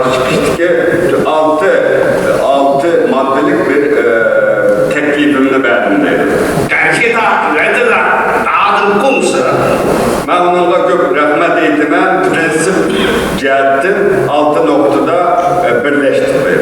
这6条建议是：第一，我们要会共同战胜中共独裁专制而友好合作。 Diyor, birincisi diyor, biz Çin Komünist Partisi'ne birlikte karşı hareket edip varımız, şunda kılgavatıda muvaffakiyete erişimizdeydi. 暂且不自统络争议，就是我们这个战士啊，这我们组织之间不要谈脱统还是脱，放在一边。这个实现民主，接受中共一党专政，摆在中间，中心解决中共的专制问题。 Diyor, biz vakıtlık diyor, biz bunda teşkilatlarımızı birleştirmemizin akılımız degen gapni bir yerine koyup hemimiz kolumuzdan kelgence Komünist Partisi'ni ağdırış için hareket kılaydı.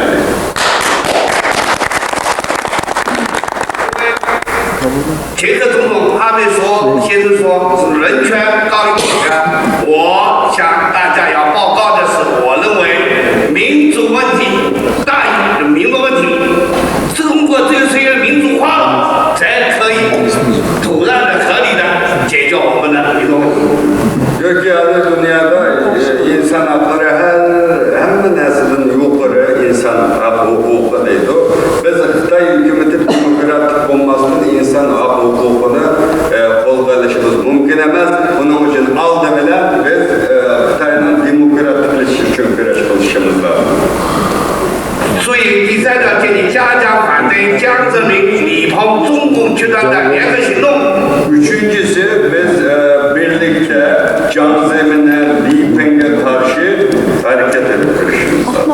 只有接受中共专政了，像我郑重平望朋友的理念，时到时候还是自治啊、高度自治啊、国力啊，这个都好说。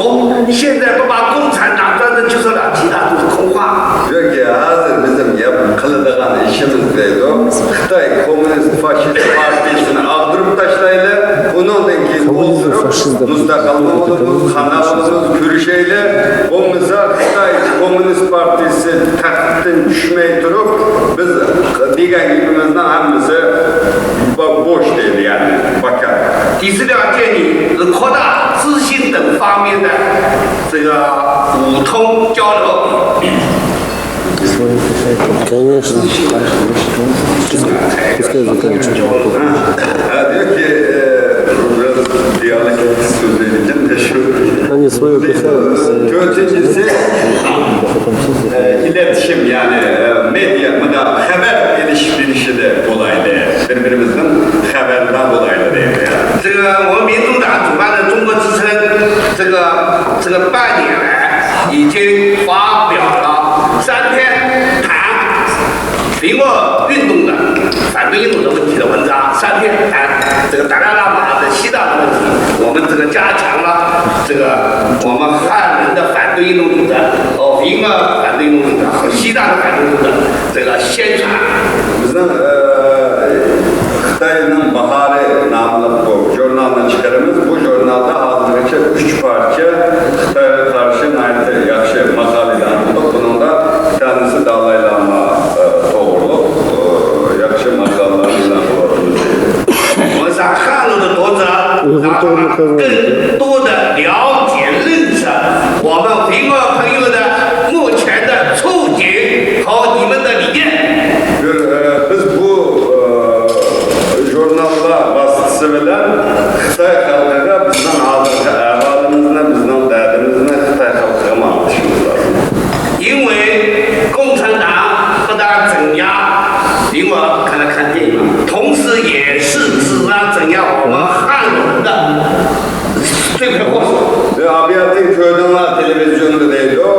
Aynı öldürüp atıp Xitayla pakatlan silenemez, uygurlanemez. Biz Xitay halkını öldürüp atıp komünist hükümeti değil.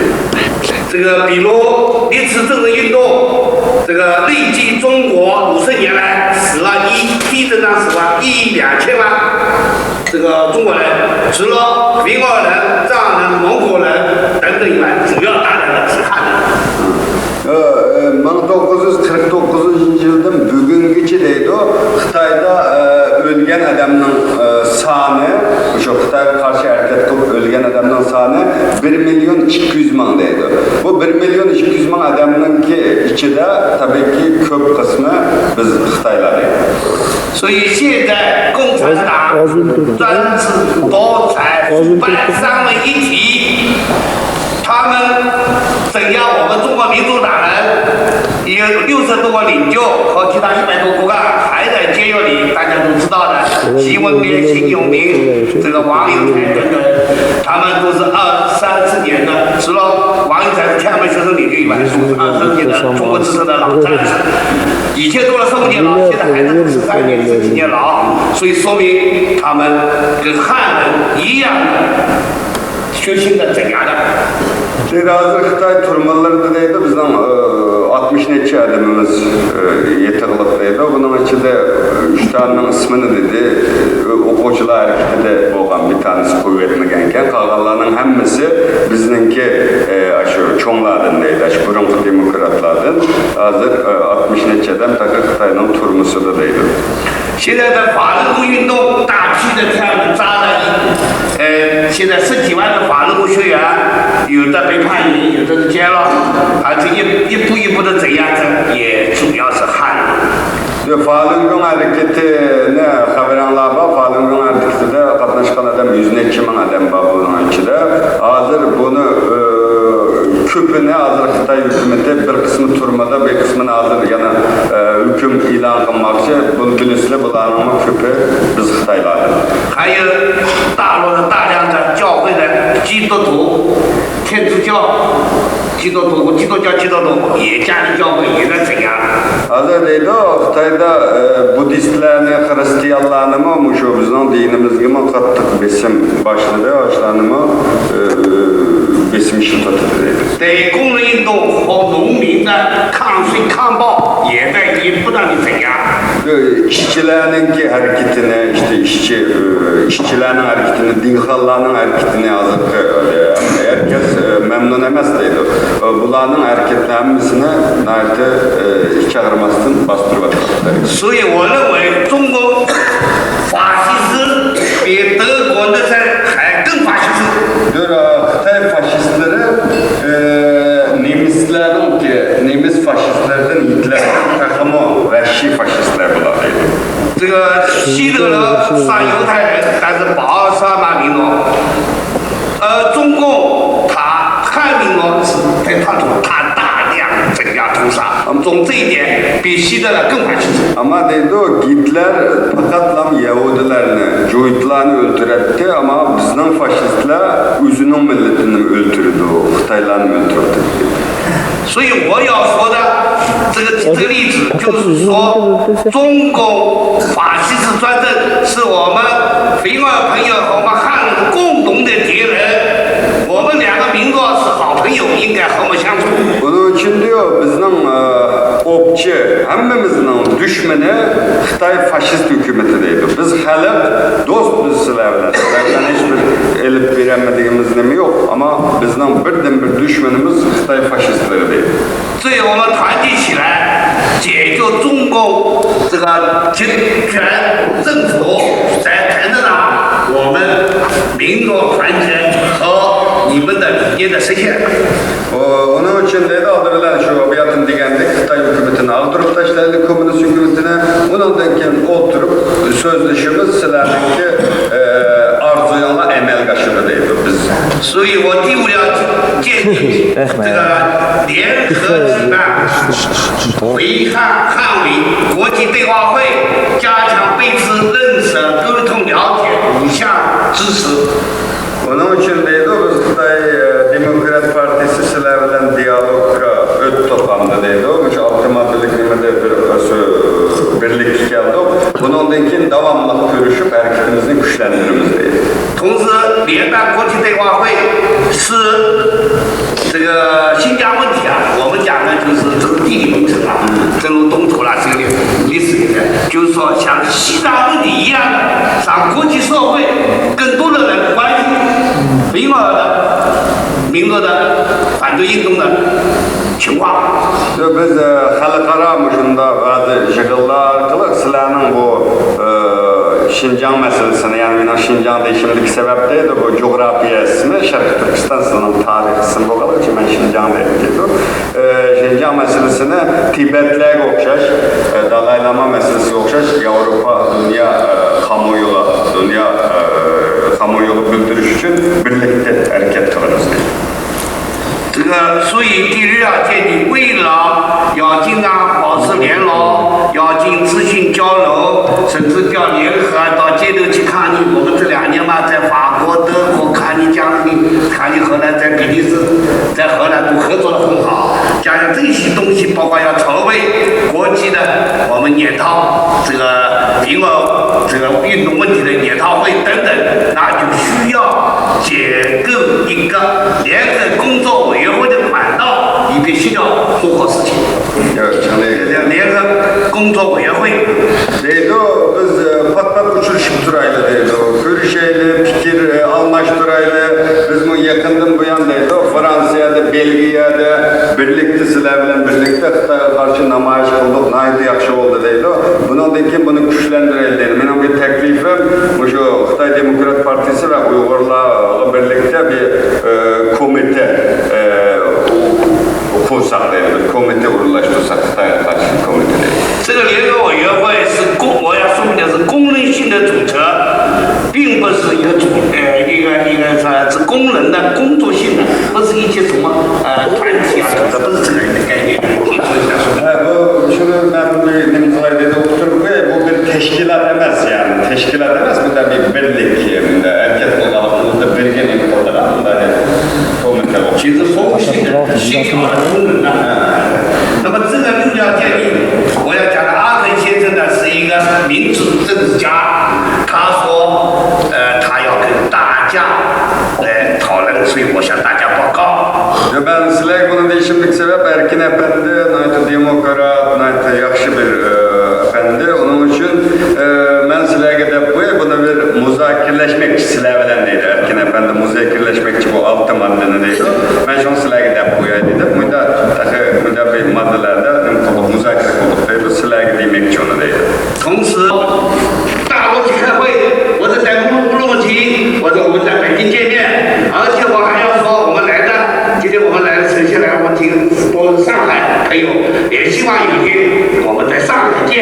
总之，我们要大家团结起来，共同奋斗，早日埋葬中共法西斯王朝。谢谢大家。 Biz deydi benim ümidim deydi o kısa vakit içinde bu yığınımızdan kildiğen ketim Kuday'ın olursa kısa vakit içinde deydi Beycan'da, Ürümçi'de, bizim vatanımız Şanghay'da bu yığını aşağıda etişini arzu kılımız bir an önce burun deydi Baldurak deydi bu Xitay Komünist Partisi'nin kesidini mazağa kömüşümüz lazım.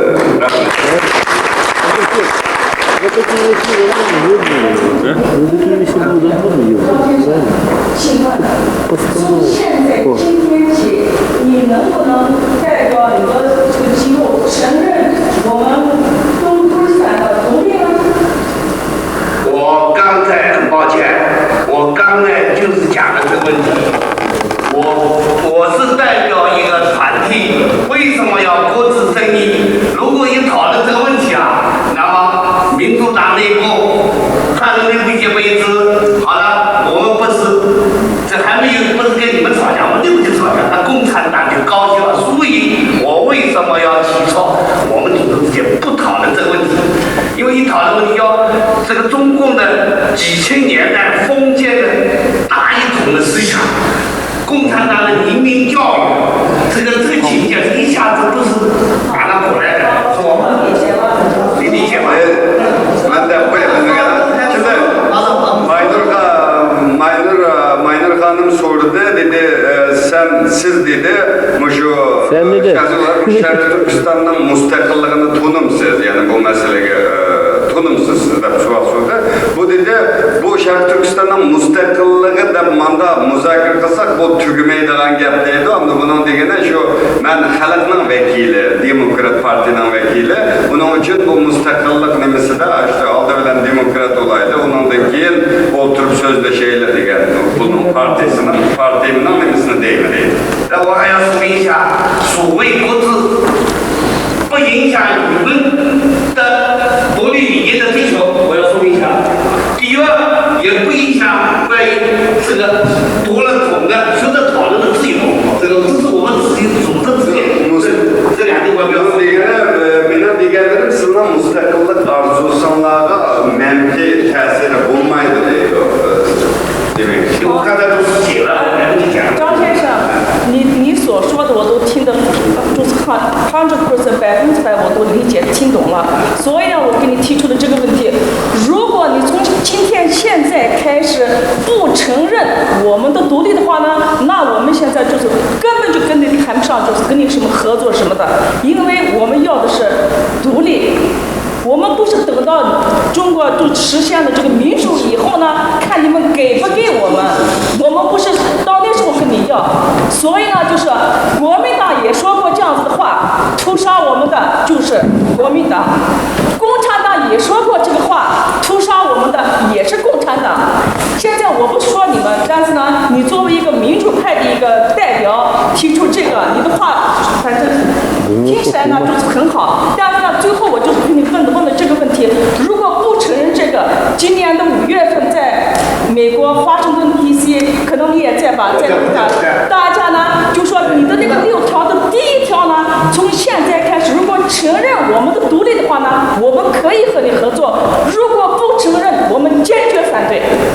小姐，我来说一下，这个什么权利不是谁给的，是要争取的，自己努力的。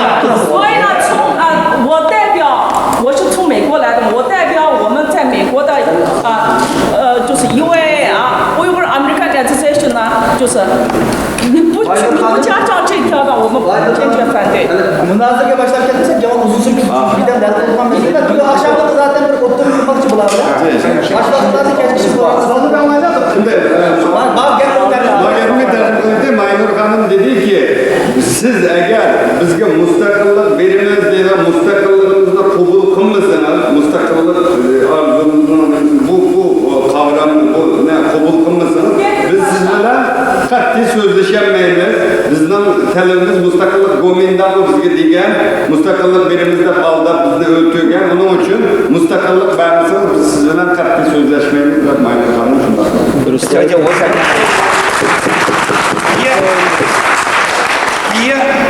这个民主自由包括独立不是谁给的，是靠我们自己争取的。Şunu bilişenler lazım dedi o. Müstakillik ne, erkinlik ne, insan haklarını birisi beğenmeydi silahı, üzyanlı alıslı bunu bilişenler lazım dedi. 因为我个人就讲了，实现中国民主化，我尊重民主自决的权利。 Ben onun için dedi biz bu Demokrat Parti ben bunu süktüm bilen bu öz kaderini özü belgeleşke hürmet kılınır dedi. 当务之急是消灭中国王朝，才谈到了其他问题。谢谢。 Bizim maksadımız Xitay Komünist İmparatorluğunu aldırıp taşımak.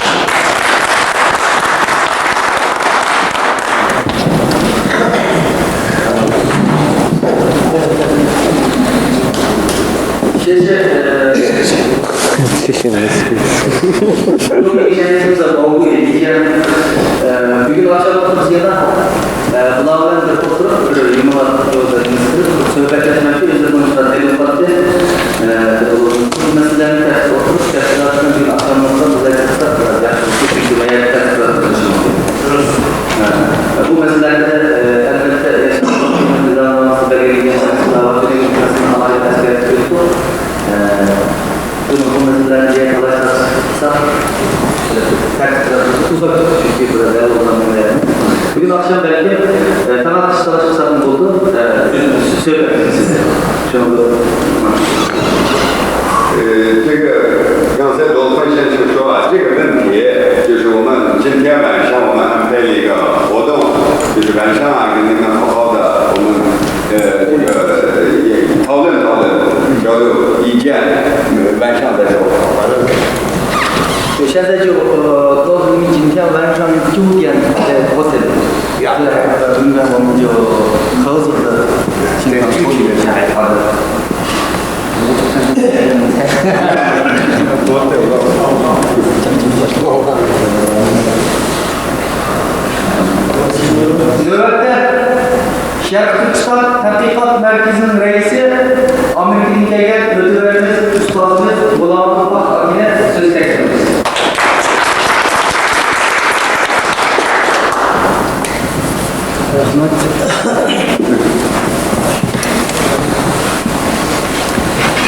Esselamu Aleyküm. Aziz yurttaşlarım, varlıklarım, mihmanlar. Ben oylap gelgen sözlerimle belki İngilizce yapılamen diyen bir hazırlıklı vardı. Fakat ben de bu cümle Rusça fark ediyor. Ve benim diyeceğimlerimde evvelce kendisinin erkin, amacından eğitim öttü. Ben sizlerle kısaca vereceğim bu vakit muaz, hepimiz katmak için asıl maksatı klasik eğitim. Artık Muhtar'ın ekran sözüyle başlasam, elbette hak verilmek, hak diyen alınır. Ağam kol her zaman dergen kol üstün bulunur, ağam kol tüven bulunur. Fakat şu verilen kolun üstün bulup durup bu hakkını talep kılıp erişimiz için bizge en mühim olan birlik ve ittifaklık oluşu lazım. Ben Tünük'ün bizim tarihi sabahlarımızın iki cumhuriyetimizin kurulmalıdır ve bu kurulan cumhuriyetlerimizin kandan olup yok olmalıdır ve bunun temsilciliklerini biraz topladık. Bu bizlere bir tarih sabah ediyor. Tarihimiz olsa, tarih diyen kuddi insanın bir eyniki, yani biz özümüzün ötmüş bir karacaman olsa onu eynek bilememiz, tarih bilen öğreniriz. Şu tarihten ibret edip kararımızda bizim Uygur atalar sözü, yani tanrılar sözü, aklının gözü değil. Şu atalar sözünde şundan ekliyor. Tedbirin kandan olsa, tedbirin şundan olur. Yani senin tedbirin, ağzı kırılan çağrılır, kandan olsa, tedbirin şundan olur. Küzde buğday terimi kan, yazda kanunu soruyu almayın. Kazanında limin esasen, çömüşün düşü çıkıyor. Bizde ittifakının, birlikinin esas onun uğulu olmasın. Kandak bir cemiyet kursak kurayı, aramızda birlik, dil birliği, iş birliği, güç birliği olmayan bir nesinin, hele ki çimenin yeriyle kum arlaşılmanı, uğulu çürük olan binanın küçük bir zelzeleden yıkılmanı, bizim birlik ittifakımız olmasın durur. Birbirimizle olan münasebet, yani uçuk yolumuz her tanesini yoşurmasın, illa menşuna kıygan olay, benim etim çıksın demesin. Halis vatan millet için kılacağım olsa, birlikte kurban teşkilatlarımız elbette ebedi menfi yaşayamayız ve bizimki alıdığım konumuz belki olduğumuz üstün bulur. Onun için aziz dostlarım, ben bu sözlerinde Amerika'nın prezidenti John F. Kennedy'nin bir sözünü misal terkip götüren sizlerdir. John F. Kennedy şundan değil.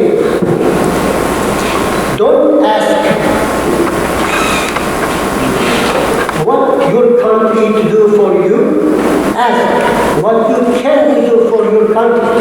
Yani sen benim vatanım bana nimet kılıp vereleydi sorunudur.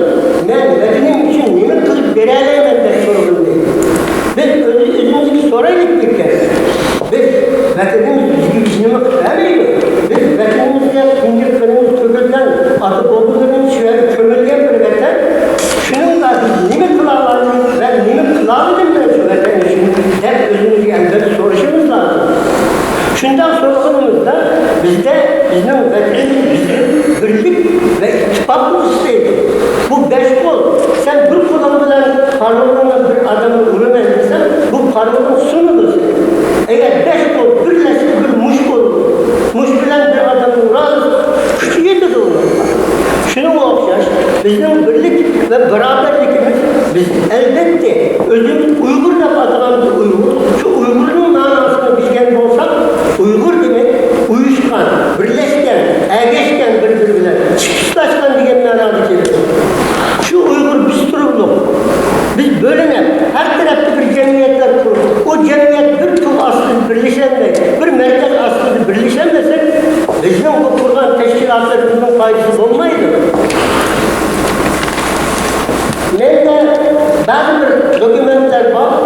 bu dokümentlerde Arap Komünist Partisi'nin yürütülen siyaseti taşkındaki bölgünce unsurların birleşmesi için onların adını sıra nifak sokak, ittifakçılığını tuğdurup birbirinden uzaklaştırıp onun içinden başka değerlerinin eğitlerini geçip durup onu közün düşürüş yolu arkalık onları birleştirmesi lazım diyen dünyanın emri var. Eğer ilgili de birleşmese, bir merkezde uyuşursa biz şu dünyanın emrini vicdanlarıyla buluruz. Aziz dostlarım, ben sözümden uzaklaşıp etmek, sizlere şu bir parça sözlerini eksilenen bir teklifim var size. Çünkü bundan başka ben belki fırsat tapamadım. Şunu depoymak isterim. Ondan evvel ben sizlere bu filmlerini gördük, her nesini gördük. Benim yani gözlerim yaşlandı. Ne zaman gördüm başka yere gidip kaldı. Ben şimdi sizlere de eğer birleşsek, Türk top aslı birleşsek biz dünyada yalnız değiliz. Ben misal götürüp sizlere ihtiyaç.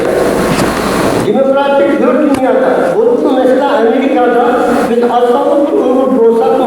Ben şimdi biraz sizlere malumat vereyim. Ben Amerika'da çeken çağda 30 yıl evvel bir zaman ben Uygur vardı. Bir Davut Osman diye vardı. Hep birlikte ben ikinci Uygur Amerika'da. Şu Uygurlardan sahne ta 15-20 yıl kadar yalnız kaldım. Bana şu Çin'de 15 yıl içinde Uygurların sahne hazır tözünü açtı. Şu Amerika'da tözünü açtan Uygurların içinde 52 tanesi kolejini tutuyorlar. Onunki 20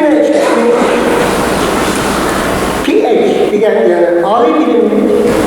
Onun o yetisi doktor dergisindeki okumuştuk yurttaşların, Uygurlar var. Ben sizlerle şuna ayıptım. Gerçi bir koşu tuz, bir kadar umaçla sen kendini biz aslanlık olsak, peyir olsak olayı, eğer bizim ittifakımız birbirinden çıkışlaşma olursak, Uygur'da uyuşu alırsak, bu bir koşu tuzda kurulur. Her neyse ittifakı kılamayız. Ben bugün köp tesirlendim. İçimizde her türlü bilgen okumuştuk, anlık, vicdanlık, vetenege milletteki sadık insanların türü oldu mu? Biz elbette dinleyiş kılamayız, elbette çıkışlarını kılamayız. Ben sizlerle şuna edeyim. Aziz dostlarım, şu Amerika'da kurulan teşkilatlar, hangisi Uygur American Association diye, Amerika Uygurları Birliği aslında birleşip, bunlar çok işlerini kıldı. Şunun cümlesinden bizim milli davayımız parlamentte, Amerika Kongresi'de 6 kata tınlandı. Resmi tınlandı. Amerika parlamentisi'de Şarkı Türkistan meselesi konuşan Mr. Foster yarım saat dünyada bir memleket var. Bir millet var. Unutulgan bir millet var. Bunun adı Uygur.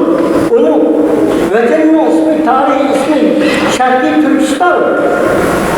Bunu Kıtay'la özgürlük Şincan Uygur Abdülhamid Rahim koyma. Bu milletli hazır her tarafından çeklemiyor koyup bunlardan neslinin kuruluşu başka bir de etti. Bunu Amerika Kongresi de etti. Amerika'nın parlament azası etti bu gerçekleri.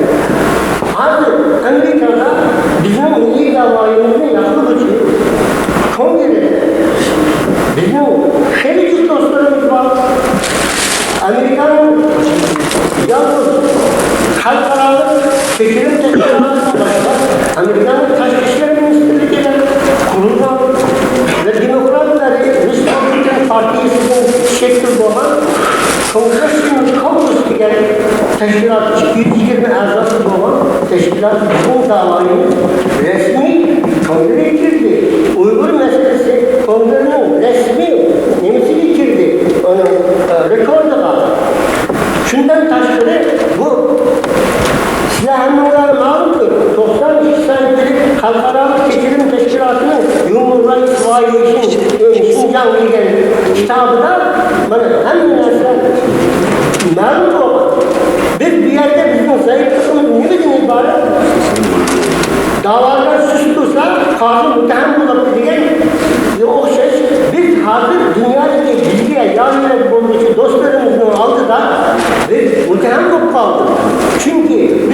davayımızı iyi çıkmasa bizim davayımızı başkalar mahkemeye keltiremeyiz. Onun için biz özümüz dava kılıp davayımızın altında beraber yürüyüşümüz lazım. Benim sizlerge aytadigan bir qancha sözlerim var. Zaman sana uymasa sen zamanla uy deydi. Zaman erişmese biz zamanla erişimiz. Bizge min dostun bir düşmanı yok. Bizge oylab bir dostum. Biz Uygur milletiyle dünyada kaç millet dostuz? Biz dost kazanış için o dost ne? Şimdi şekli bilen, kıyafeti bilen, karakteri bilen, siyasetini kabul kılışımız lazım.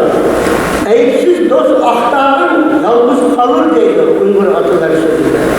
Yalnız kalmasınız için biz düşmanımın dostum diyerek Amerika siyaseti söylüyor. Bizim artık şunda bir siyaset edip verişler mecbur mu? İkincisinde biz Uygurlar gerçi müşkülden Uygurların size az da fiyatım olmalı. Ben özüm bu Şarkı Türkistan Milli Tetkikat Merkezi'ni kurban edildi. Özüm bir tetkikat edip bağlı. Ya tetkikat merkezinde mesela bugün Sovyetler İttifakı'nın bölünmesinden evvel yalnız 272'nin Uygur bağlı nimeri keçken, kayıtken. Onu şunlarda kabul kılaktı. Ben hangi yıllar güreş verip yok 272 milyon Uygur en az 2,5 milyondan ziyade Uygur bağda ortaya çıktı. Bunu kandaktır sen 270 milyon Uygur'un sen 2,5 milyondan artık değilsen diğer çağda ben şu fakirlerini getirdim. Ben bunu bir yerde değişiklikse Kazakistan'dan, Kırgızistan'dan, Özbekistan'dan ve başka cumhuriyetlerin karındaşlarımız ve alimlerimiz, kıymetli tarihçilerimiz onu bir yerde bağımlılığını teşvik görsün.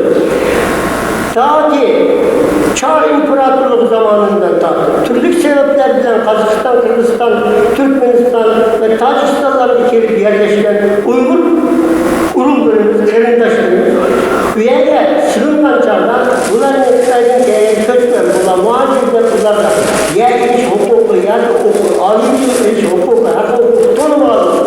Hususen İslam'ın diskriminasyon yani milli temsil, nimisi uçuruk almak için Kazakistan ülkenin korulaşkanlarla Kazak yapıyordu. Özbekistan ülkelerle asal okşaşlık boğanlık için ulan Özbek'i yaxşı yaptıranlar Özbek de pasportu ağam. Kırgızistan ülkeleri arasında Kırgız da ağam. Bana şu Kırgız, Özbek ve Kazak veya hangi dağlarda nam bilen pasport grajdan boğanlarını sanırsam ben ciddet kıldım. Ben Amerika Avrupa Radyosu'da işleyen çağlarında Kazakistan, Kırgızistan'dan, Özbekistan'dan hatta Moskova'dan gelen türlü Rus alimleri ve Fenler Akademisi'nin profesörü görüştürmüş meselesini tespit kıldım, sordum. Bunlar gidip bazı 3 milyon kadar Uygur bağımlılar. Diğerler buldu. Ortalama yol bilen ve eğitim etti 2,5 milyon Uygur bütün bu cumhuriyetlerde ve Suudi Arabistan'da, Türkiye'de, mesela Germanya'da hem yer bulup bütün dünyadaki, her dünyada yaşadığı Uygur muhacirlerinin, vatansizlerinin sahnını 2,5 milyon gösterişimiz lazım. Çünkü bana bazı bir dostlarımızın tavsiyesi şu ki sen bir yere ben sizlere davet edin Amerika'da yazı tölgeye Uygur badine sen yakılan çağda biz her dünyada yani vatanımızın sırtı yaşamaktan Uygurların sahnı 2,5 milyonda rahat edin. Ve şunun göresinin itibarı buludur. Onun göresinin davayı evvelce aşıdı, hakkınlaydısını dediler. Onun için ben siz dostlarımdan iltimas kılın. Bugünden başka mümkün bu metbuatlarından ve yaptıklarından şu yerdeki ya tuğan yerimlerdeki Uygurların sahnesi diversiten biz ağzı vatanımızın sırtıda yaşamaktan Uygurların sahnesi 2,5 milyondan o şekilde rahat etalayızlar. Yok bu gibini kabul etmeli Allah olsa ağzınlarını teşhiyorsun. Madem sizler yani ben bunu rica kılmam. İkincisi yani bir rica kıldığım nasıl? Şu ki bizge bazı yerlerden bu telefon geldi. Bizge ben ayttim. Bizge mümkün az bir düşman köktür. Özümüzge düşman kılmayın. Yeniden düşman yaratmayın. Hazırca biz mesela dedik Xitay'da girmiş çağda ulan arışımız lazım. Komünist Xitay'da eğişimiz lazım. Komünist sözünü koşuşumuz lazım. Yalnız Xitay'da bazı bizge istaşlık bildiğen yani istaşlık bildiğen diginin yani özlerinin şeraitleri aslında hazırki vaziyette bizim faydalanmak isteyenler ondan biraz elin alan vaziyette. Bunu demesem bizim bu bir tayaklıdan eğitimizden diğer iltimaslar oldu. Ben şu iltimasını sizlere yetkili oturuyorum. İkinciden biz yani Amerikan muvaffakiyetlerden eşkanımız var. Bana veya da hazır Uygur Amerikan namının yana eğitimler var. Maymunların eğitimi. Ben sizlere şu kadarda benim yana eğitimlerimin arasında şu sözlerimi demek isteyeyim. Ben bana Vaktinizi tüketmeyin. Biraz. Şu iki cebine eğitim olan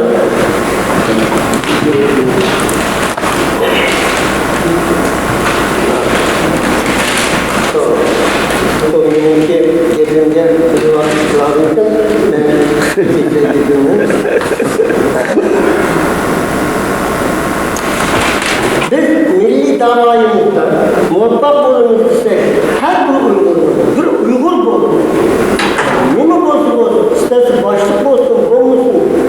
Bir yerin, cemiyetin mesulü olsun, olmasın. Her bir Uygur'un özünün bir kişilik vazifesine adak kılışı lazım. Bizde Xitay komünistleri uzun yıllık bir plan hazırladı. Bu plan ülkeler Uygur halkını tamamen bizim vatandaş Türkistan'ın kökünü kurtarmak için buna şundan plan hazırladı. Bunların planı ülkeler bu halkı hazırdan başlar.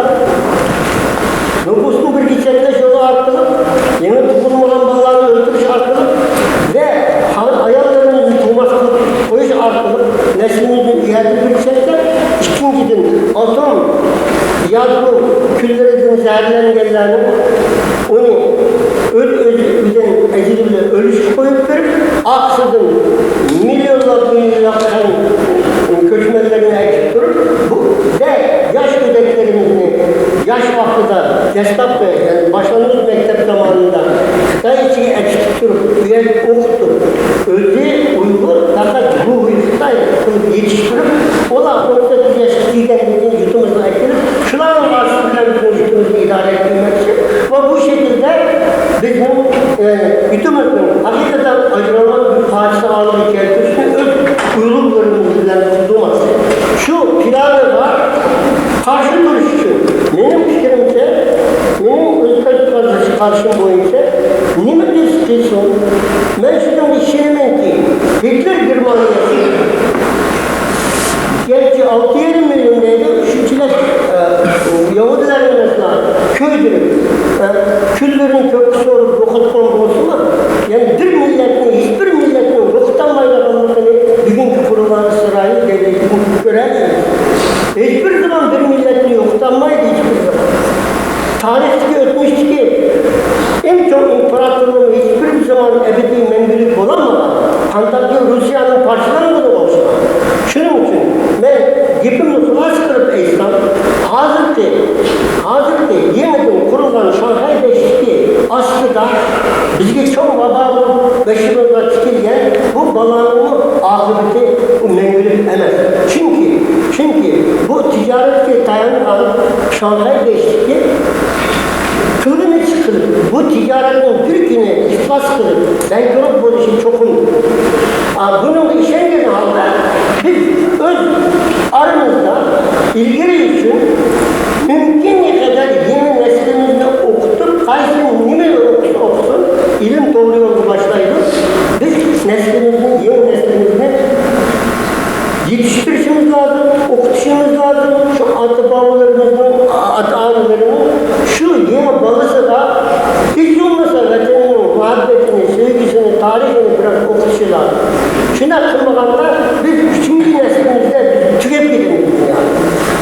Benim tükep gidiniz dedim, bu çet el bilgilerine değil.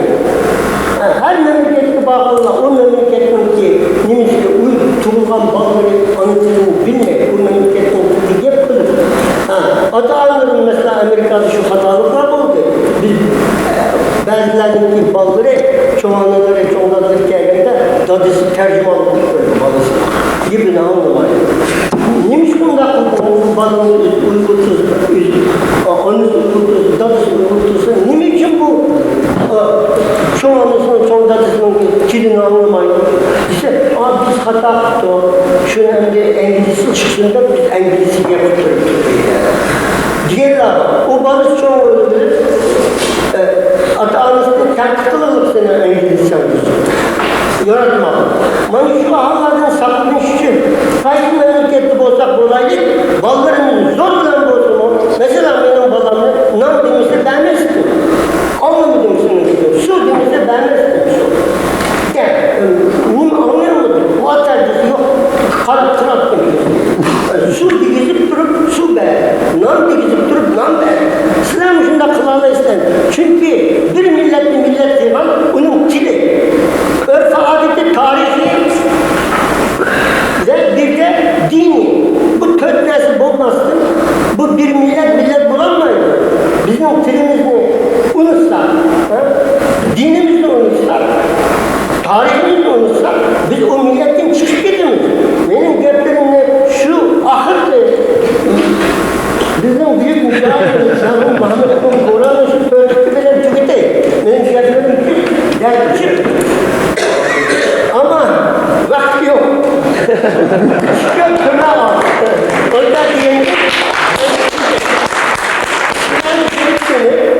Mehmet'in Kur'an ölüşünden yazıldı. Şarkı Türkistan deyken vali yardımcısı yani tamirat nazırı olan çağda ucundan diyor.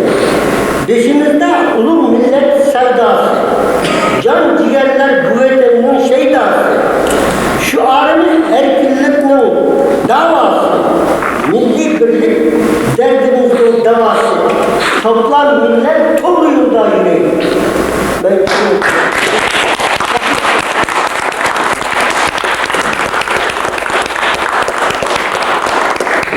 Hürmetli Üstad, Kulağımın hakkı bu siz yaşadığınız tevsiyeleri için bunun iki yolu aydınlığa nail hürmetlilikle Hatay'dan Amerika'ya gelip bu yaşta bizim yerimiz 60-70'den fazla dilekler babaları bizim imkanı heyecanlandırdı. Özge çok yakar. Haydi alkışlayın.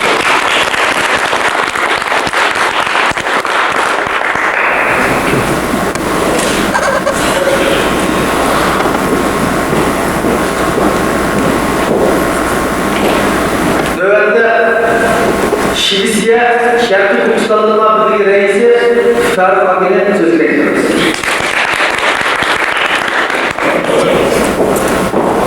Selamun Aleyküm. Ben 3. Teknolojik Dünya Mücadelesi Kurulu'nun vekilleri ve hürmetli Bilmanlı. Esselamun Aleyküm. 3. Nöbetlik Dünya Mücadelesi Kurulu'nun münasebetiyle Şivitse Türkistan Cemiyeti'nin azalarından kızgın salamlar yolla bu mutluluğa gelecekte çok mutluyum.